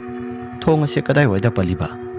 ꯑꯁꯤ ꯍꯥꯏꯔꯒ ꯊꯣꯡ ꯑꯗꯨꯒꯤ ꯁꯝꯖꯤꯟꯅꯐꯝ ꯀꯥꯔꯛ ꯑꯗꯣꯝꯗ ꯌꯦꯡꯂꯛꯄ ꯃꯇꯝ ꯑꯗꯨꯗ ꯀꯅꯥꯒꯨꯝꯕ ꯑꯃꯒꯤ ꯀꯥꯔꯨꯝ ꯇꯧꯔꯕ ꯈꯨꯠ ꯑꯃꯅ ꯄꯜꯂꯒ ꯂꯩꯕꯗꯣ ꯃꯗꯨ ꯎꯊꯣꯛꯎꯔꯦ꯫ ꯗꯤꯂꯤꯞ ꯃꯗꯨ ꯎꯔꯛꯄ ꯃꯇꯝ ꯑꯗꯨꯗ ꯃꯁꯥꯁꯤ ꯁ꯭ꯋꯥꯏ ꯂꯥꯎꯕ ꯑꯃ ꯐꯥꯎꯏ꯫ ꯊꯣꯡ ꯑꯁꯤ ꯍꯥꯏꯗꯣꯛꯇꯨꯅ ꯍꯦꯛ ꯌꯦꯡꯂꯨꯕ ꯃꯇꯝ ꯑꯗꯨꯗ ꯒꯧꯔꯣꯒꯤ ꯃꯩ ꯆꯥꯛꯂꯕ ꯍꯛꯆꯥꯡ, ꯀꯥꯔꯨꯝ ꯇꯧꯔꯕ ꯑꯁꯤꯕ ꯍꯛꯆꯥꯡ ꯑꯗꯣ ꯃꯌꯥ ꯍꯥ ꯂꯥꯎꯅ ꯀꯥꯊꯣꯛꯇꯨꯅ ꯅꯣꯛꯈꯤ ꯇꯧꯗꯨꯅ ꯂꯩꯔꯝꯃꯤ꯫ ꯃꯃꯤꯠ ꯑꯗꯨꯁꯨ ꯑꯃꯅ ꯊꯔꯥꯛ ꯌꯥꯟꯊꯗꯨꯅ ꯌꯥꯎꯔꯤ꯫ ꯉꯁꯥꯏ ꯇꯣꯟꯗꯥꯡꯒꯤ ꯑꯁꯤꯕ ꯍꯛꯆꯥꯡꯗꯒꯤ ꯂꯧꯊꯣꯛꯈꯤꯕ ꯃꯃꯤꯠ ꯑꯗꯨꯅꯤ꯫ ꯃꯗꯨ ꯎꯕ ꯃꯇꯝ ꯑꯗꯨꯗ ꯃꯁꯥꯁꯤ ꯈꯪꯀꯤ ꯀꯤꯔꯛꯂꯦ ꯗꯤꯂꯤꯞ꯫ ꯃꯍꯥꯛꯀꯤ ꯃꯁꯥꯁꯤ ꯊꯣꯡ ꯑꯗꯨ ꯘꯝ ꯂꯥꯎꯅ ꯊꯤꯡꯖꯤꯜꯂꯕ ꯃꯇꯨꯡꯗ ꯆꯥꯛꯈꯨꯝ ꯇꯝꯅ ꯌꯥꯝꯅ ꯌꯥꯡꯅ ꯆꯦꯟꯁꯤꯜꯂꯛꯂꯦ꯫ ꯗꯤꯂꯤꯞꯅ ꯇꯧꯔꯤꯕ ꯃꯑꯣꯡ ꯃꯇꯧꯁꯤꯡ ꯑꯗꯨ ꯎꯕ ꯃꯇꯝꯗ ꯃꯃꯥꯗꯨꯅ ꯁꯨꯝ ꯍꯥꯏꯔꯛꯏ, "ꯍꯥꯏ, ꯀꯩꯗꯧꯕ ꯌꯥꯎꯔꯒꯦꯅꯦ?" "ꯏꯃꯥ, ꯁꯤꯗꯩꯁꯤꯗ ꯀꯅꯥꯒꯨꯝꯕ ꯑꯃ..." ꯑꯁꯤ ꯍꯥꯏꯔꯒ ꯗꯤꯂꯤꯞꯀꯤ ꯃꯁꯥꯗꯨ ꯊꯛ ꯂꯥꯎꯅ ꯅꯤꯛꯏ꯫ ꯑꯀꯣꯏꯕꯁꯤ ꯀꯅꯥꯒꯨꯝꯕ ꯑꯃ ꯂꯩꯕꯒꯨꯝꯅ ꯉꯪꯗꯅ ꯀꯣꯏꯆꯠ ꯆꯠꯂꯛꯏ꯫ ꯍꯧꯗꯣꯡ 2-3 ꯀꯣꯏꯆꯦꯟ ꯆꯦꯟꯗꯨꯅ ꯆꯤꯛꯅꯕꯒꯤ ꯃꯈꯣꯜ ꯑꯁꯤꯁꯨ ꯂꯦꯞꯄ ꯂꯩꯇꯅ ꯗꯤꯂꯤꯞꯀꯤ ꯑꯀꯣꯏꯕ ꯌꯨꯝ ꯑꯁꯤꯗ ꯑꯗꯨꯃꯛ ꯇꯥꯕ ꯍꯧꯔꯛꯂꯕꯅꯤ꯫ ꯗꯤꯂꯤꯞꯅ, "ꯏꯃꯥ, ꯆꯥꯛ ꯑꯁꯤ ꯆꯥꯕ ꯂꯣꯏꯕ꯭ꯔꯥ ꯂꯣꯏꯗꯕ꯭ꯔꯥ? ꯌꯨꯝꯖꯥꯎꯗ ꯈꯔ ꯊꯨꯅ ꯊꯣꯛꯂꯁꯤ. ꯏꯃꯥ, ꯊꯣꯛꯂꯁꯤ." ꯑꯁꯤ ꯍꯥꯏꯔꯒ ꯌꯨꯝꯖꯥꯎꯗ ꯊꯣꯛꯂꯦ꯫ ꯗꯤꯂꯤꯞꯀꯤ ꯃꯃꯥꯅ, "ꯍꯥꯏ, ꯅꯪꯕꯨ ꯀꯩꯗꯧꯔꯒꯦ ꯍꯥꯏꯕꯅꯤꯅꯦ?" "ꯏꯃꯥ, ꯍꯧꯖꯤꯛ ꯑꯩꯅ ꯊꯣꯛꯇꯨꯅ ꯌꯦꯡꯂꯨꯕ ꯃꯇꯝꯗ ꯃꯥꯃ ꯒꯧꯔꯣꯒꯤ ꯑꯁꯤꯕ ꯍꯛꯆꯥꯡ ꯑꯗꯨ ꯀꯥꯔꯨꯝ ꯇꯧꯔꯒ ꯃꯃꯤꯠ ꯑꯗꯨꯁꯨ ꯑꯃꯅ ꯊꯔꯥꯛ ꯌꯥꯜꯂꯒ ꯀ꯭ꯔꯣꯛ ꯑꯣꯠꯇꯨꯅ ꯃꯌꯥ ꯍꯥ ꯂꯥꯎꯅ ꯀꯥꯊꯣꯛꯇꯨꯅ ꯂꯩꯔꯝꯃꯤ꯫ ꯃꯗꯨꯒꯤ ꯃꯇꯧ ꯑꯗꯨ ꯎꯔꯨꯕꯗ ꯑꯩꯒꯤ ꯏꯁꯥꯁꯤ ꯈꯪꯄ꯭ꯔꯦꯛ ꯈꯪꯂꯒ ꯏꯁꯥꯁꯤ ꯀꯤꯔꯨꯝ ꯇꯧꯔꯒ ꯆꯦꯟꯁꯤꯜꯂꯛꯂꯕꯅꯤ꯫ ꯃꯤꯅ ꯍꯥꯏꯅꯔꯤꯕꯗꯨ ꯃꯁꯤ ꯆꯨꯝꯂꯤ꯫ ꯇꯁꯦꯡꯅ ꯍꯥꯏꯔꯕꯗ ꯃꯥꯃ ꯒꯧꯔꯣꯒꯤ ꯑꯁꯤꯕ ꯍꯛꯆꯥꯡ ꯑꯗꯨ ꯑꯩꯅ ꯃꯍꯥꯛꯀꯤ ꯃꯊꯕꯥꯛ ꯑꯗꯨꯗ ꯎ ꯑꯆꯧꯕ ꯑꯃꯅ ꯅꯜꯂꯒ ꯊꯝꯂꯨꯕꯅꯤ꯫ ꯑꯗꯨ ꯐꯥꯎꯕꯗ ꯃꯍꯥꯛ ꯑꯁꯤ ꯍꯤꯞꯊꯧ ꯍꯥꯏꯕ ꯌꯥꯈꯤꯗ꯭ꯔꯕꯅꯤ꯫ ꯃꯗꯨꯒꯤ ꯃꯇꯨꯡꯗ ꯑꯩꯒꯤ ꯈꯨꯗꯥꯡ ꯑꯁꯤ ꯄꯥꯏꯔꯛꯂꯒ ꯁꯞꯇ꯭ꯔ ꯇꯧꯔꯛꯇꯨꯅ ꯆꯦꯟꯈꯤꯕꯗꯣ ꯑꯩ ꯍꯧꯖꯤꯛꯃꯛꯁꯨ ꯅꯤꯡꯁꯤꯡꯂꯤ." ꯑꯁꯤ ꯍꯥꯏꯔꯒ ꯃꯃꯥꯗ ꯄꯥꯎꯁꯤꯡ ꯑꯗꯨ ꯇꯝꯂꯤ꯫ ꯃꯃꯥꯅ, "ꯁꯦ, ꯈꯨꯖꯨ ꯂꯩꯈꯥꯝ ꯈꯔ ꯊꯥꯔꯛꯀꯦ. ꯏꯃꯨꯡꯗ ꯊꯥꯕꯁꯦ ꯇꯧꯗꯤ ꯇꯧꯍꯩꯗꯕꯅꯤ, ꯑꯗꯨꯕꯨ ꯇꯉꯥꯏ ꯐꯗ꯭ꯔꯕꯅꯤꯅ ꯊꯥꯗꯕꯗꯤ ꯌꯥꯗ꯭ꯔꯤ. ꯊꯣꯡ ꯑꯁꯤ ꯈꯖꯤꯛ ꯈꯔ ꯍꯥꯡꯗꯣꯛꯂꯒ ꯈꯨꯖꯨ ꯂꯩꯈꯥꯝ ꯑꯁꯤ ꯊꯥꯔꯒ ꯂꯪꯊꯣꯛꯈ꯭ꯔꯁꯤ." ꯑꯁꯤ ꯍꯥꯏꯔꯒ ꯗꯤꯂꯤꯞꯀꯤ ꯃꯃꯥꯗꯨ ꯈꯨꯖꯨ ꯂꯩꯈꯥꯝ ꯑꯗꯨ ꯃꯩ ꯊꯥꯔꯛꯂꯕ ꯃꯇꯝ ꯑꯗꯨꯗ ꯃꯄꯥꯟꯗ ꯈꯖꯤꯛ ꯂꯪꯊꯣꯛꯈ꯭ꯔꯦ꯫ ꯃꯗꯨꯒꯤ ꯃꯇꯨꯡꯗ ꯍꯧꯗꯣꯡ ꯆꯤꯛꯅꯔꯝꯕ ꯄꯨꯝꯅꯃꯛꯁꯤꯡ ꯂꯣꯏꯅ ꯐꯈ꯭ꯔꯦ꯫ ꯑꯁꯨꯝ ꯇꯧꯗꯅ ꯗꯤꯂꯤꯞ ꯅꯨꯃꯤꯗꯥꯡꯒꯤ ꯇꯨꯝꯕꯒꯤ ꯃꯇꯝ ꯌꯧꯁꯤꯜꯂꯛꯂꯦ꯫ ꯃꯈꯥ ꯇꯥꯅ ꯀꯩꯁꯨ ꯊꯣꯏꯗꯣꯛꯄ ꯑꯃꯠꯇ ꯇꯧꯔꯛꯇ꯭ꯔꯕꯗꯨꯗ ꯃꯍꯥꯛꯀꯤ ꯃꯁꯥꯁꯤ ꯇꯨꯝꯂꯒꯦ ꯍꯥꯏꯗꯅ ꯑꯗꯨꯃꯛ ꯍꯤꯞꯊꯔꯛꯂꯕ ꯃꯇꯝꯅꯤ꯫ ꯗꯤꯂꯤꯞꯅ, "ꯑꯍꯤꯡꯗ ꯑꯃꯨꯛ ꯑꯩꯒꯤ ꯃꯤꯠꯇ ꯑꯃꯨꯛ ꯁꯦꯔꯥꯟ ꯇꯨꯔꯥꯟ ꯎꯔꯛꯂꯕꯗꯤ, ꯃꯪꯍꯥꯗ ꯑꯃꯨꯛ ꯎꯔꯛꯂꯕꯗꯤ ꯑꯣꯟꯊꯣꯛꯅ ꯇꯟꯈ꯭ꯔꯦꯗ꯫ ꯐꯔꯦ, ꯇꯨꯝꯗꯕꯗꯤ ꯌꯥꯗꯕꯅꯤ, ꯇꯨꯝꯊꯔꯒꯦ." ꯑꯁꯤ ꯍꯥꯏꯔꯒ ꯗꯤꯂꯤꯞ ꯑꯗꯨꯃꯛ ꯇꯨꯝꯊꯈ꯭ꯔꯦ꯫ ꯉꯥꯏꯍꯥꯛꯇꯪ ꯂꯩꯔꯕ ꯃꯇꯨꯡꯗ ꯗꯤꯂꯤꯞꯀꯤ ꯃꯍꯥꯛꯀꯤ ꯃꯁꯥꯁꯤ ꯀꯩꯒꯨꯝꯕ ꯑꯃ ꯏꯇꯧ ꯇꯧꯔꯛꯂꯒ ꯃꯁꯥꯁꯤ ꯑꯁꯥꯕ ꯅꯨꯡꯁꯤꯠꯅ ꯍꯨꯝꯂꯛꯂꯦ꯫ ꯗꯤꯂꯤꯞ ꯃꯤꯀꯞ ꯊꯣꯔꯛꯂꯦ꯫ ꯃꯤꯀꯞ ꯍꯦꯛ ꯊꯣꯛꯂꯛꯄ ꯃꯇꯝ ꯑꯗꯨꯗ ꯌꯨꯝꯒꯤ ꯑꯀꯣꯏꯕꯁꯤꯗ ꯍꯧꯗꯣꯡ ꯃꯌꯥꯝ ꯑꯃꯅ ꯀꯣꯏꯆꯦꯟ ꯆꯦꯟꯗꯨꯅ ꯁꯥꯟꯅꯕꯒꯨꯝꯅ ꯇꯧꯔꯛꯂꯦ꯫ ꯑꯗꯨꯒ ꯗꯤꯟꯊꯛ ꯑꯁꯤꯗꯁꯨ ꯀꯅꯥꯒꯨꯝꯕ ꯑꯃꯅ ꯀꯥꯈꯠꯂꯒ ꯒ꯭ꯔꯣꯡ ꯒ꯭ꯔꯣꯡ ꯇꯧꯕ ꯍꯧꯔꯛꯂꯕꯅꯤ꯫ ꯗꯤꯂꯤꯞ ꯇꯧꯔꯤꯕ ꯄꯨꯝꯅꯃꯛꯁꯤꯡ ꯑꯁꯤ ꯃꯃꯥꯁꯨ ꯀꯧꯕ ꯉꯝꯗ꯭ꯔꯤ, ꯀꯤꯁꯨ ꯌꯥꯝꯅ ꯀꯤꯔꯤ꯫ ꯗꯤꯂꯤꯞꯀꯤ ꯐꯛꯂꯥꯡꯒꯤ ꯍꯦꯛ ꯇꯥꯏꯅꯕ ꯅꯥꯀꯜ ꯑꯗꯨꯗ ꯗꯤꯂꯤꯞ ꯗꯤꯂꯤꯞ ꯍꯥꯏꯗꯅ ꯀꯅꯥꯒꯨꯝꯕ ꯑꯃꯅ ꯀꯧꯔꯛꯂꯤ꯫ ꯗꯤꯂꯤꯞ! ꯗꯤꯂꯤꯞ! ꯑꯁꯨꯝꯅ ꯅꯥꯁꯣꯟ ꯄꯤꯛꯅ ꯀꯧꯔꯛꯄ ꯃꯇꯝ ꯑꯗꯨꯗ ꯗꯤꯂꯤꯞ ꯃꯍꯥꯛꯀꯤ ꯃꯁꯥꯁꯤ ꯇꯨ ꯆꯨꯡꯈꯤꯕ ꯈꯪꯍꯧꯗꯦ꯫ ꯗꯤꯂꯤꯞꯁꯨ ꯃꯁꯥꯁꯤ ꯊꯣꯛꯂꯒꯦ ꯍꯥꯏꯗꯅ ꯐꯃꯥꯡꯗ ꯀꯨꯝꯊꯒꯦ ꯍꯥꯏꯗꯅ ꯍꯦꯛ ꯇꯧꯔꯛꯄ ꯃꯇꯝ ꯑꯗꯨꯗ ꯃꯍꯥꯛꯀꯤ ꯐꯛꯂꯥꯡꯒꯤ ꯍꯦꯛ ꯇꯥꯏꯅꯕ ꯅꯥꯀꯜ ꯑꯗꯣꯝꯗ ꯀꯅꯥꯒꯨꯝꯕ ꯑꯃꯅ ꯈꯨꯠ ꯑꯁꯤ ꯐꯛꯂꯥꯡ ꯑꯁꯤ ꯍꯣꯒꯥꯏꯔꯒ ꯖꯞ ꯂꯥꯎꯅ ꯍꯦꯛꯇ ꯊꯤꯟꯖꯤꯜꯂꯛꯂꯤ ꯃꯈꯨꯠ ꯑꯃꯅ꯫ ꯗꯤꯂꯤꯞꯀꯤ ꯄꯥꯝꯕꯣꯝ ꯑꯗꯨꯗ ꯇꯥꯞ ꯂꯥꯎꯅ ꯄꯥꯏ꯫ ꯗꯤꯂꯤꯞ ꯃꯁꯥꯁꯤ ꯈꯪꯄ꯭ꯔꯦꯛ ꯈꯪꯏ꯫ ꯑꯁꯨꯝꯅ ꯍꯦꯛ ꯇꯧꯔꯛꯄ ꯃꯇꯝ ꯑꯗꯨꯗ ꯗꯤꯂꯤꯞ ꯃꯍꯥꯛꯀꯤ ꯃꯁꯥꯁꯤ ꯀꯤꯁꯨ ꯌꯥꯝꯅ ꯀꯤꯔꯤ꯫ ꯗꯤꯂꯤꯞꯀꯤ ꯃꯁꯥꯗꯨ ꯏꯃꯥ ꯍꯥꯏꯅ ꯀꯧꯒꯦ ꯍꯥꯏꯗꯅ ꯍꯦꯛ ꯇꯧꯕ ꯃꯇꯝ ꯑꯗꯨꯗ ꯃꯄꯥꯟꯗꯒꯤ ꯊꯤꯟꯖꯤꯜꯂꯛꯂꯤꯕ ꯈꯨꯠ ꯑꯗꯨꯅ ꯗꯤꯂꯤꯞꯀꯤ ꯃꯁꯥꯁꯤ ꯃꯄꯥꯟ ꯂꯝꯗ ꯈꯪꯁꯤꯡ ꯁꯤꯡꯊꯣꯛꯈ꯭ꯔꯦ꯫ ꯐꯛꯂꯥꯡꯒꯤ ꯈꯥꯔꯤꯕ ꯐꯛꯂꯣꯡꯁꯤꯡ ꯑꯗꯨꯁꯨ ꯂꯩꯕꯥꯛ ꯇꯩꯔꯕ ꯐꯛꯂꯣꯡ ꯑꯗꯨꯁꯨ ꯂꯣꯏꯅ ꯊꯨꯒꯥꯏꯗꯨꯅ ꯗꯤꯂꯤꯞꯀꯤ ꯃꯁꯥꯁꯤ ꯆꯤꯡꯊꯣꯛꯈ꯭ꯔꯦ꯫ ꯑꯁꯨꯝ ꯇꯧꯗꯅ ꯗꯤꯂꯤꯞ ꯑꯗꯨ ꯃꯤꯅꯨꯡꯁꯤ ꯂꯩꯇꯅ ꯃꯉꯛꯁꯝ ꯑꯃꯗꯤ ꯃꯈꯨꯠ ꯃꯈꯣꯡ ꯂꯣꯏꯅ ꯊꯥꯗꯠꯇꯨꯅ ꯃꯈꯣꯏꯒꯤ ꯀꯣꯟꯊꯣꯡ ꯂꯩꯔꯤꯕ ꯃꯥꯏꯀꯩ ꯑꯁꯣꯝꯗ ꯌꯨꯡꯗꯨꯅ ꯂꯩꯔꯤꯕ ꯁꯝꯕꯜꯁꯤꯡ ꯑꯗꯨꯗ ꯊꯦꯠ ꯊꯦꯠꯇꯨꯅ ꯊꯅꯝꯂꯤ꯫ ꯑꯁꯨꯝ ꯇꯧꯗꯅ ꯅꯣꯡꯉꯥꯜꯂꯛꯂꯕ ꯃꯇꯝ ꯑꯗꯨꯗ ꯗꯤꯂꯤꯞꯀꯤ ꯃꯃꯥ ꯑꯗꯨ ꯃꯤꯀꯞ ꯊꯣꯔꯛꯇꯨꯅ ꯃꯄꯥꯜꯗ ꯊꯣꯛꯂꯛꯄꯅꯤ꯫ ꯑꯁꯨꯝꯅ ꯀꯣꯟꯊꯣꯡ ꯑꯗꯨꯗ ꯀꯩꯀꯩꯅꯣ ꯈꯔ ꯎꯕꯗꯨꯗ ꯃꯍꯥꯛꯁꯨ ꯀꯩꯀꯩꯅꯣ ꯍꯥꯏꯔꯒ ꯃꯨꯟꯅ ꯑꯗꯨꯃꯛ ꯌꯦꯡꯗꯨꯅ ꯂꯩ꯫ ꯀꯩꯅꯣ ꯑꯥꯗ ꯂꯩꯔꯤꯕꯁꯤꯅ? ꯀꯩꯅꯣ ꯁꯤꯕꯨ? ꯑꯁꯤ ꯍꯥꯏꯔꯒ ꯈꯔ ꯆꯪꯁꯤꯜꯂꯒ ꯌꯦꯡꯂꯨꯏ꯫ ꯑꯗꯨꯕꯨ ꯗꯤꯂꯤꯞꯀꯤ ꯃꯃꯥꯁꯦ ꯀꯣꯛꯆꯥꯎꯕꯤ ꯀꯥꯔꯒ ꯃꯁꯥꯁꯤ ꯍꯨꯃꯥꯡ ꯑꯅꯞꯄꯤ ꯀꯥꯡꯂꯛꯂꯦ꯫ ꯇꯧꯔꯤꯕ ꯃꯑꯣꯡ ꯃꯇꯧꯁꯤꯡ ꯑꯁꯤꯗ ꯃꯁꯥꯁꯤ ꯁ꯭ꯋꯥꯏ ꯂꯥꯎꯕ ꯑꯃ ꯐꯥꯎꯈꯤꯗꯨꯅ ꯂꯩꯀꯥꯏꯒꯤ ꯃꯤꯑꯣꯏꯁꯤꯡ ꯑꯁꯤ ꯂꯥꯎ ꯂꯥꯎꯗꯅ ꯀꯧꯔꯛꯂꯤ ꯑꯗꯨꯒ ꯄꯪꯀꯞꯇ ꯀꯞꯄ ꯍꯧꯔꯛꯂꯤ꯫ ꯗꯤꯂꯤꯞꯀꯤ ꯃꯁꯥ ꯑꯁꯤ ꯊꯣꯡꯒꯥꯜ ꯑꯁꯤꯗ ꯀꯩꯀꯩꯅꯣ ꯇꯧꯔꯒ ꯊꯦꯠꯂꯒ ꯂꯩꯔꯝꯕꯗꯨꯗ ꯃꯍꯥꯛꯀꯤ ꯃꯁꯥꯁꯤꯁꯨ ꯄꯥꯈꯠꯄ ꯊꯨꯀꯠꯄ ꯍꯦꯃꯟꯈꯤꯕꯅ ꯋꯥꯟꯊ ꯋꯥꯟꯊ ꯑꯗꯨꯃꯛ ꯂꯥꯛꯅꯔꯦ꯫ ꯂꯩꯀꯥꯏꯒꯤ ꯃꯤꯑꯣꯏꯁꯤꯡ ꯑꯁꯤꯁꯨ ꯗꯤꯂꯤꯞꯀꯤ ꯈꯨꯁꯤ ꯑꯁꯤꯗ ꯑꯀꯤꯕ ꯐꯪꯂꯤ꯫ ꯃꯀꯣꯛꯀ ꯃꯁꯥꯒ ꯁꯝꯕꯜ ꯑꯁꯤꯗ ꯊꯦꯠ ꯊꯦꯠꯇꯅ ꯊꯅꯝꯕꯗꯨꯗ ꯃꯁꯥꯒꯤ ꯃꯈꯨꯠ ꯃꯈꯣꯡ ꯃꯌꯥꯝꯁꯤꯡ ꯑꯗꯨ ꯁꯝꯕꯜ ꯑꯗꯨꯗ ꯊꯦꯠ ꯊꯦꯠꯇꯅ ꯊꯅꯝꯂꯤ꯫ ꯃꯀꯣꯛ ꯑꯁꯤ ꯐꯥꯎꯕꯗ ꯊꯦꯠꯂꯒ ꯊꯅꯝꯕꯗꯨꯗ ꯃꯌꯥꯝ ꯑꯁꯤ ꯄꯪꯀꯤꯗ ꯀꯤꯕ ꯍꯧꯅꯔꯛꯂꯕꯅꯤ꯫ ꯃꯃꯥꯡꯗꯁꯨ ꯇꯣꯟꯗꯥꯡꯒꯤ ꯈꯨꯁꯤ ꯑꯗꯨ ꯃꯌꯥꯝꯅ ꯑꯗꯨꯃꯛ ꯀꯤꯅꯔꯤꯕꯅꯤ꯫ ꯑꯁꯨꯝ ꯇꯧꯗꯅ ꯑꯁꯤꯕ ꯍꯛꯆꯥꯡ ꯑꯁꯤ ꯄꯣꯠꯂꯣꯏꯈ꯭ꯔꯦ ꯃꯌꯥꯝ ꯆꯪꯗꯅ꯫ ꯂꯩꯀꯥꯏꯒꯤ ꯑꯍꯜ ꯂꯃꯟꯁꯤꯡꯅ ꯑꯁꯨꯝꯅꯁꯨ ꯍꯥꯏꯅꯩ, ꯍꯤꯌꯥꯡ ꯑꯊꯧꯕ ꯑꯣꯟꯗꯨꯅ ꯆꯠꯈꯤꯕꯗꯨꯅ ꯇꯧꯔꯤꯕ ꯄꯨꯝꯅꯃꯛꯁꯤꯡ ꯑꯁꯤ ꯂꯣꯏꯅ ꯍꯦꯛꯇ ꯊꯣꯛꯍꯜꯂꯕꯅꯤ꯫ ꯑꯣ, ꯐꯠꯈꯤꯗ꯭ꯔꯦꯗ! ꯑꯁꯤ ꯍꯥꯏꯔꯒ ꯃꯌꯥꯝ ꯑꯁꯤ ꯁꯣꯜꯂꯝꯃꯤ꯫ ꯊꯕꯛ ꯁꯨꯗꯕ ꯅꯣꯝꯗꯕꯗꯤ ꯌꯥꯗꯕꯅꯤꯅ ꯈꯦꯂꯦꯟ ꯈꯥꯕꯒꯤ ꯂꯧꯕꯨꯛꯇ ꯊꯕꯛ ꯁꯨꯔꯨꯔꯕ ꯃꯇꯨꯡꯗ ꯃꯍꯥꯛꯁꯨ ꯀꯥꯔꯛꯄꯅꯤ꯫ ꯍꯟꯗꯛ ꯃꯔꯛ ꯑꯁꯤ ꯌꯨꯝꯗ ꯈꯔ ꯊꯨꯅ ꯍꯟꯒꯦ ꯍꯥꯏꯕꯁꯤ ꯑꯃꯠꯇ ꯍꯦꯛ ꯌꯥꯗꯕꯅꯤ꯫ ꯇꯧꯔꯤꯕ ꯄꯨꯝꯅꯃꯛꯁꯤꯡ ꯑꯁꯤꯅꯒ ꯃꯔꯝ ꯑꯣꯏꯗꯅ ꯏꯁꯥꯁꯤ ꯑꯣꯟꯊꯣꯛꯅꯁꯨ ꯍꯩꯅꯈꯤꯗ꯭ꯔꯦꯗ꯫ ꯈꯥꯕꯗꯨꯁꯨ ꯃꯁꯥ ꯉꯝꯗꯦ ꯍꯥꯏꯗꯅ ꯂꯥꯛꯇ꯭ꯔꯤ꯫ ꯌꯨꯝ ꯌꯧꯅ ꯆꯠꯀꯗꯧꯔꯤꯕꯁꯤ ꯅꯨꯃꯤꯠꯄꯨ ꯇꯥꯁꯤꯜꯂꯛꯂꯕꯅꯤ꯫ ꯃꯪꯐꯝ ꯑꯁꯤ ꯂꯥꯜꯂꯒ ꯆꯠꯀꯗꯧꯔꯤꯕꯁꯤ ꯑꯣꯟꯊꯣꯛꯅ ꯇꯟꯈ꯭ꯔꯦꯗ꯫ ꯑꯁꯤ ꯍꯥꯏꯔꯒ ꯑꯗꯨꯃꯛ ꯈꯦꯂꯦꯟ ꯂꯥꯛꯑꯝꯃꯤ꯫ ꯃꯪꯐꯝ ꯃꯌꯥꯁꯤ ꯍꯦꯛ ꯌꯧꯔꯛꯄꯗ ꯃꯍꯥꯛꯁꯨ ꯃꯩꯈꯦꯠ ꯑꯃꯗꯤ ꯑꯗꯨꯃꯛ ꯄꯥꯏꯗꯨꯅ ꯂꯥꯛꯄꯅꯤ꯫ ꯃꯩꯈꯦꯠ ꯈꯦꯠ ꯈꯦꯠꯇꯅ ꯂꯥꯛꯏ ꯃꯍꯥꯛꯀꯤ ꯃꯁꯥꯁꯤ ꯀꯤꯊꯤ ꯀꯤꯔꯨꯝ ꯇꯧꯕ ꯃꯇꯝꯗ꯫ ꯑꯁꯨꯝꯅ ꯁꯨꯝ ꯂꯥꯛꯄ ꯃꯇꯝ ꯑꯗꯨꯗ ꯃꯪꯐꯝꯒꯤ ꯃꯃꯥꯡ ꯊꯪꯕ ꯁꯔꯨꯛ ꯑꯗꯣꯝꯗ ꯀꯅꯥꯒꯨꯝꯕ ꯑꯃ ꯂꯦꯞꯂꯒ ꯁꯣꯔꯣꯛ ꯑꯁꯤꯗ ꯄ꯭ꯔꯞ ꯄ꯭ꯔꯞ ꯆꯪꯁꯤꯜꯂꯛꯇꯨꯅ ꯃꯍꯥꯛꯀꯤ ꯃꯃꯥꯡ ꯑꯗꯨꯗ ꯑꯗꯨꯃꯛ ꯆꯠꯄ ꯍꯧꯔꯛꯂꯤ꯫ ꯈꯦꯂꯦꯟ ꯃꯁꯥꯁꯤ ꯀꯤꯕ ꯐꯥꯎꯔꯛꯂꯤ꯫ ꯈꯦꯂꯦꯟꯅ, ꯃꯥꯡꯗ ꯆꯠꯂꯤꯕ ꯑꯁꯤꯕꯨ ꯀꯅꯥꯅꯣ? ꯁꯤꯕꯨ ꯇꯥꯏꯕꯪ ꯃꯤꯑꯣꯏꯕ꯭ꯔꯥ? ꯃꯪꯐꯝ ꯑꯁꯤꯗꯒꯤ ꯊꯣꯔꯛꯄꯅꯤꯅ ꯇꯥꯏꯕꯪ ꯃꯤꯑꯣꯏꯕꯗꯤ ꯑꯃꯠꯇ ꯑꯣꯏꯔꯝꯂꯣꯏ꯫ ꯑꯩ ꯏꯁꯥꯁꯤ ꯆꯤꯡꯅꯔꯤ, ꯃꯩꯈꯦꯠꯁꯤ ꯑꯃꯨꯛꯇꯪ ꯈꯦꯠꯇ꯭ꯔꯒꯗꯤ꯫ ꯑꯁꯤ ꯍꯥꯏꯔꯒ ꯈꯦꯂꯦꯟ ꯃꯈꯨꯠ ꯑꯗꯨ ꯊꯛ ꯊꯛ ꯅꯤꯛꯄ ꯃꯈꯩ ꯃꯩꯈꯦꯠ ꯑꯗꯨ ꯈꯦꯠꯂꯤ ꯑꯗꯨꯒ ꯃꯤꯇꯝ ꯑꯗꯨꯒꯤ ꯃꯅꯥꯛ ꯇꯝꯅ ꯂꯪꯁꯤꯜꯂꯤ꯫ ꯑꯁꯨꯝꯅ ꯍꯦꯛ ꯂꯪꯈꯤꯕ ꯃꯇꯝ ꯑꯗꯨꯗ ꯁ꯭ꯋꯥꯏ ꯂꯥꯎꯅ ꯍꯦꯛꯇ ꯃꯥꯡꯈꯤ꯫ ꯑꯁꯨꯝꯅ ꯈꯦꯂꯦꯟꯁꯨ ꯃꯁꯤ ꯃꯥꯡꯈ꯭ꯔꯕꯅꯤꯅ ꯈꯔ ꯊꯨꯅ ꯆꯠꯍꯧꯔꯒꯦ ꯍꯥꯏꯗꯅ ꯄ꯭ꯔꯞ ꯄ꯭ꯔꯞ ꯂꯥꯛꯄ ꯇꯥꯟꯖꯥꯅꯤ꯫ ꯈꯔꯒꯤ ꯍꯦꯛ ꯆꯠꯄ ꯃꯇꯝ ꯑꯗꯨꯗ ꯇꯨꯡ ꯑꯣꯏꯔꯞꯅ ꯈꯦꯂꯦꯟ ꯍꯥꯏꯗꯅ ꯀꯅꯥꯒꯨꯝꯕ ꯑꯃꯅ ꯀꯧꯔꯛꯂꯤ꯫ ꯈꯦꯂꯦꯟꯁꯨ ꯂꯩꯊꯣꯛꯇꯨꯅ ꯍꯦꯛ ꯌꯦꯡꯊꯣꯛꯎꯔꯤ꯫ ꯑꯁꯨꯝꯅ ꯍꯦꯛ ꯌꯦꯡꯂꯨꯕ ꯃꯇꯝ ꯑꯗꯨꯗ ꯒꯧꯔꯣꯒꯤ ꯐꯤꯕꯝ ꯏꯀꯥꯏ ꯀꯥꯏꯔꯕ ꯃꯁꯥ ꯃꯔꯨꯁꯤꯡ ꯑꯗꯨꯁꯨ ꯀꯥꯔꯨꯝ ꯀꯥꯔꯨꯝ ꯇꯧꯔꯒ ꯃꯃꯤꯠ ꯑꯅꯤꯗꯨꯁꯨ ꯀꯣꯔꯣꯛ ꯀꯣꯔꯣꯛ ꯑꯣꯟꯗꯨꯅ ꯈꯦꯂꯦꯟꯗ ꯃꯨꯟꯅ ꯌꯦꯡꯗꯨꯅ ꯂꯩꯔꯝꯃꯤ꯫ ꯇꯧꯔꯤꯕ ꯄꯨꯝꯅꯃꯛꯁꯤꯡ ꯑꯁꯤꯗ ꯈꯦꯂꯦꯟ ꯃꯍꯥꯛꯀꯤ ꯃꯁꯥꯁꯤ ꯀꯤꯕꯅꯁꯨ ꯊꯛ ꯊꯛ ꯅꯤꯛꯂꯤ꯫ ꯃꯈꯨꯠꯇ ꯄꯥꯏꯔꯝꯕ ꯃꯩꯈꯦꯠ ꯑꯗꯨꯁꯨ ꯃꯈꯥꯗ ꯇꯥꯒꯦ ꯍꯥꯏꯗꯅ ꯇꯧꯏ꯫ ꯑꯗꯨꯕꯨ ꯈꯦꯂꯦꯟ ꯃꯈꯨꯠꯅ ꯆꯦꯠꯅ ꯄꯥꯏꯗꯨꯅ ꯃꯩꯈꯦꯠ ꯑꯗꯨ ꯈꯦꯠꯀꯦ ꯍꯥꯏꯗꯅ ꯇꯧꯕꯅꯤ꯫ ꯈꯦꯂꯦꯟꯒꯤ ꯃꯅꯥꯛ ꯇꯝꯅ ꯒꯧꯔꯣꯒꯤ ꯑꯁꯤꯕ ꯍꯛꯆꯥꯡ ꯀꯥꯔꯨꯝ ꯀꯥꯔꯨꯝ ꯇꯧꯔꯕꯗꯨ ꯇꯞꯅ ꯇꯞꯅ ꯆꯪꯁꯤꯜꯂꯛꯏ꯫ ꯈꯦꯂꯦꯟꯅ, ꯉꯁꯤ ꯍꯥꯏꯕ ꯅꯨꯃꯤꯠ ꯑꯁꯤ ꯑꯩꯒꯤ ꯅꯨꯃꯤꯠ ꯁꯨꯔꯕ꯭ꯔꯥ? ꯑꯩꯒꯤ ꯅꯨꯃꯤꯠ ꯁꯨꯔꯕ꯭ꯔꯥ? Asi hairaga makut adu maikhet adu yamna kana khetke haidana tauba tanjani. Usina sina maikhet adu khetpa yarakle. Aduga Gaurogi asiba haksang la ijiba maike somaduda khanglang langsili.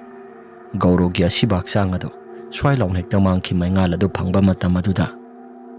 Aduga akoibaduda hui hogdong mayam ama koisen senduna siknabagi makhol asi lepa laitana tarakle.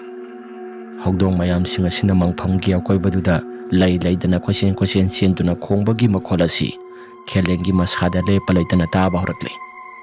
Khelen masigi makhol mayam sing asi tarakpaduda masasi maikhet khetana mayum tana adu makselakle.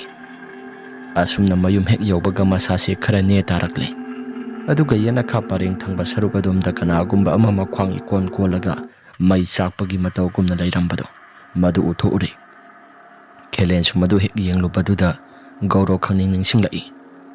Khelena kaino sida lepaga makhwang asisu ikon kolaga lairami. Asi haina Khelena masilda hek soluba matam aduda yana khaduda lairiba mitamado Khelen tamna mamaido phatlai silakle. Aduga Khelengi masaduda khangpai silakle. Khelen su masasi ima hairaga yamna kana lauraga imung tamna prap sangsilakle. Thongado sijena lonsili. Asumna hek tawrakpaduda mahaki nupi laisnana kaidawrage moi pabong onthokna yamna lauraga selaklibado. Hai ai ngasigi numit asi sidorobani sigadorobadagi aisi kalaklabani sai thantana. Lembana baba kaidoba yaurage asi hairaga thak nikna ngasai thokiba wari singado loina tamle. Khelena wari singado tamba matamda laisna amadi lembasu masasi kai gumba amadi itau tawre haidana wakhalda khalle. Mama tasing na laikai asi laibado onthokna pharak taba haibado madu oirakadorida. Aidi shasi laita phama amata khangdri ipa ipuna thanamba lamni sidai khoisu thuppa se pami adubu thuppa pamlabasu misi sadana siba haibado made khoisi pamde. Kasu thudokpa tawdrabanina phare nang saga dolo silo khara thuna ai saga siamna lami. Asi hairaga mapa du sodumak haibadi Khelena do mahaki kada prap adumak sangkre. Ngayaktang lairaba matungda Khelena do masasi gro launa na kholakle. Labuk tami ki thabak suba yaurubanina masasi su kharadi pop taba makai warabani. Asum nang ngayaktang lairaba matungda Gaurogi asiba haksang adu Khelengi mamang aduda koitan tanaraktuna Khelengi masasi mase setki haidana yamna kana tawrambani. Madugi mamang asi mangba matam maduda Khelen mikap sat pang thorakli. Asumna mikap thorakpaga mapa sanana thong ase kanagumba mana gam laun hekta thinba horakli. Khelen thong tamna mamit adu dum pangduna yengi. Asumna yamna kana thilamlaba matungda thong ase kanagumba mana yamna kana thinduna hangdoklo haibagi mata agumna saptra tawrakpaga loinana thong ase phakai ki haibagi mata agumna yamna kana hekta kaurakli. Thong ase kelaktuna hekta pup launa tarakli. Tawriba pumnamak sing asida lemba sumapagi manakta sensilakli. Mapasi su kirum tawraga masano pasi sejena konsili. Asumna laijingai matam maduda Gaurogi asiba haksang adu maikhu kaba karaga masasi kari tawraga imung tamna sangsilakli. Aduga mamituna laidana yenglakli. Lemba amadi khaba mapa masani si adum tumina yengduna lay. Lemba di masasi kiraga yamna kana lauksira haiduna wakhal khalaklabani. Asumna yengduna laijingai matam maduda Gaurogi asiba haksang asi mapa masa tamna yenglai. Aduga nokhi tawbagumna makoldi amata thoktabagum maya si launa kathoktuna nokphet tawrakli. Asumna tawriba mong mataw mayam sing asida mapa masani si kibana suyadri. Gaurogi asiba haksang adu mapa masani dugi manakta khara sangba horaklaba matamni. Gauro amadi lembasu yamna kana laurami. Mama adu su lauriba sing adu karino haidana makutta mayhum ama paiduna tholakpani. Ngasai makai dong haidana thinkibado mahaksu singnaba khara phauraduna mayhum ama paiduna tholakpani. Maingal sing adu uba matamda Gaurogi asiba haksang adu mafam aduda yamna kana lauramlaba matungda swai laun hekta mangkhre. Tawriba pumnamak sing asi karino haidana makhoi mayam ase khanba horaklabani. Handa marak tawriba mong mataw sing asi laikagi miyo sing amutang tanaraga yengsi haidana Mapa masa ani amadi Mama Laisna su yauraga khanarami. Laisnana Moi pabung Laikagi halaman singa mutang tanadragadi Masidi yararoibo Tholiba thogdok mayam asi Aikhodi asumna sum tawrabadi Laikai sida kuina panthaduna laibadi ngamakadaba mande. Nangna hairidusu sumi. Adubu aikhoigi yum asidi ngasigi numisimadi thong somata panba yararoi. Thangnaba khuragi yum asida sangsilaga ngasigi numisimadi tangai phadana tumlasi. Aduga hayang nongalaba matungda phajana matik chana thong ase palaga aikhoi hanagumna nungaina potharasi. Asi hairaga makhoi su numitumadi haukhre. Nongalaklaba matungda khul asigi tholakliba mayam asi kari karam tawraga khudongthiba tholaklibano aduga masi matau karamna phagadabano hairaga laikagi myosinga wa khanari. Laikagi halamana sumna hairai masigi thogdo asidi mamang thaki matamda muphak thokidri wari da leirikta kaigida khara hainabagi wani asuk tamthiba thogdok mayam asidi aikhosu thingnaraktre. Aika khangnaba thangnaba laikai sida maiba malai maaga muktang tanaraga Apha phata mayam singado mutang tanaraga yengsi. Asum tawdana mayam asiwa khanare. Ahala duga miyoi kharaga tawraga khelenga tawraga makhoisi thangnaba laikai da dumak satlami. Maiba selungi manakta satli. Maiba selungado kokthokli. Selung so dumak tholaki. Nakhoi mayam lakpabu kari karamba wafam aruba khana se haidana nakhoi laibano. Asamaiba Handamaraga se aikhoi laikai sida kaikeno khara tawri. Oza maibana muktang kanbidragadi aikhoi si awa phamda soidana tagadawri. Awa phamda tare haiba. Adudi kari karamba khudong thiba sing thoklabano mamutana mukta hayudana. Asi hairaga laikai duda thokliba thokdok mayam singada loina tamli. Maduda maiba selungna bhap tare. Selungna adu oirabadi thokliba thokdok mayam singasi Phanaba pambay amadi lay. Maangkhriba hogdong ado ahanbada phangnaba thigadabani. Aduga poloiba loihogdaba haksang ado hogdong ado phanglaba matungda hogdong ado hatoklaga haksang ado su aina laifam takani. Adu ozamaiba na muktangdi phanaba tawdragadi aikhodi upay amata laitri. Phare adudi aisu tawragi. Asum tawdana Kelen amadi laikagi halaman sing kaikeno khara wa khara khanaraba matungda maibaduna yanghalli. Selung sumamit using khraba matungda mangak samado laidana asumna hairai. Hogdong asidi lapna satyadana. Laikagi mangphamgi akoiba sida dumaklai. Aduga haksang asidi singda muklup. Aduga uthak wathakta muklai. Mafam marang khangdana muksu chongdana satli. Makha tana mi hakikadawri. Nakhona yengaktragadi masi makha tana mi ase adumak hakikadoribani. Laikai sida lairiba mipum khudimaksu I loina thoktuna awa phamda loina tari. Makok tatpa khara su yauri. Aduga anambana laikai sida lairiba miyosing asi makok loina yaudrabani. Ayawba kharana khul chenduna senaba sudumak yauri. Asumna hairakpa matam maduda khelen amadi laikai gi miyosing adu kibana su yadri. Selungba mamit pangthorakle.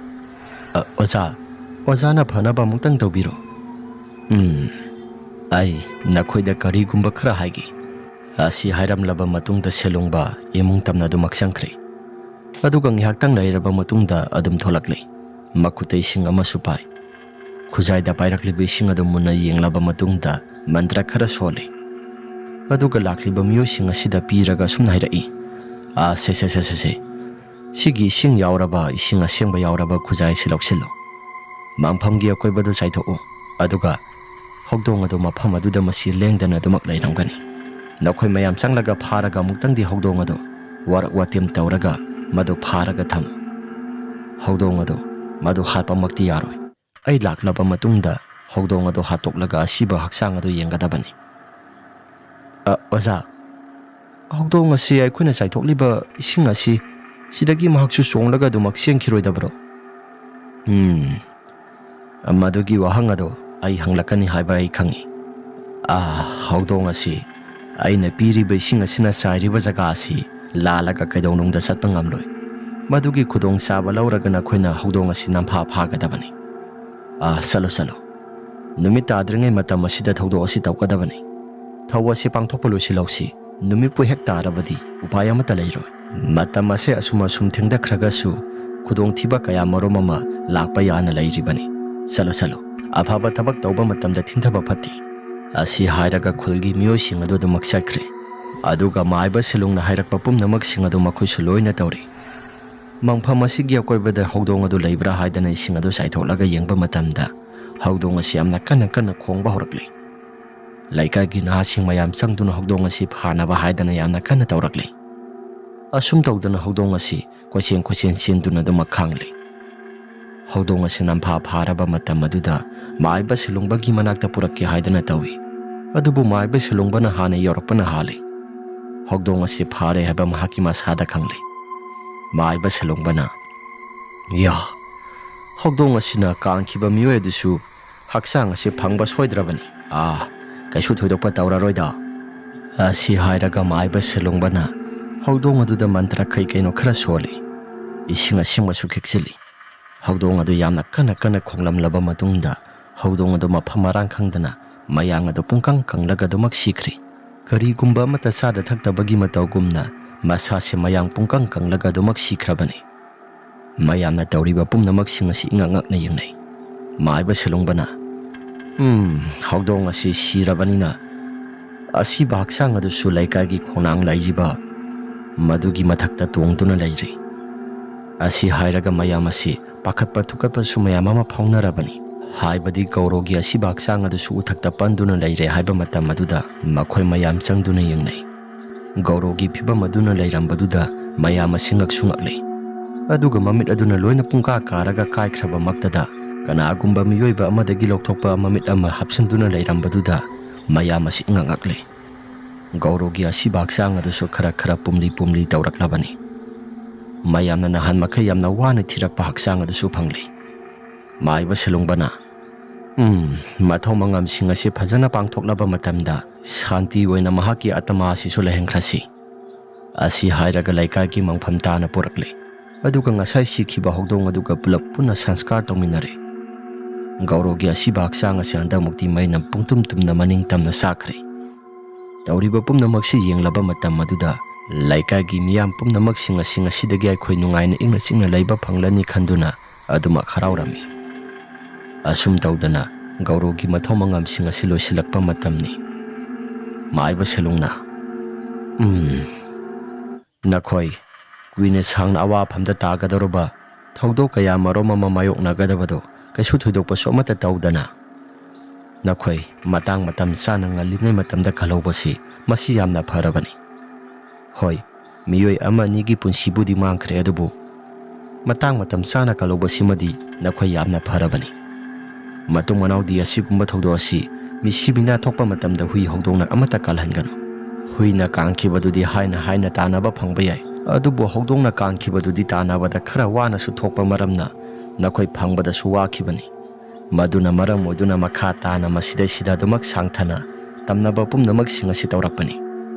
Mamang thaki matamda lai haktaki matamdagi hauraga hiyang athauba haidana ahalaman sing lai guru zon singna wari libiramba mayam singado tasing lai haibado madu taklibani.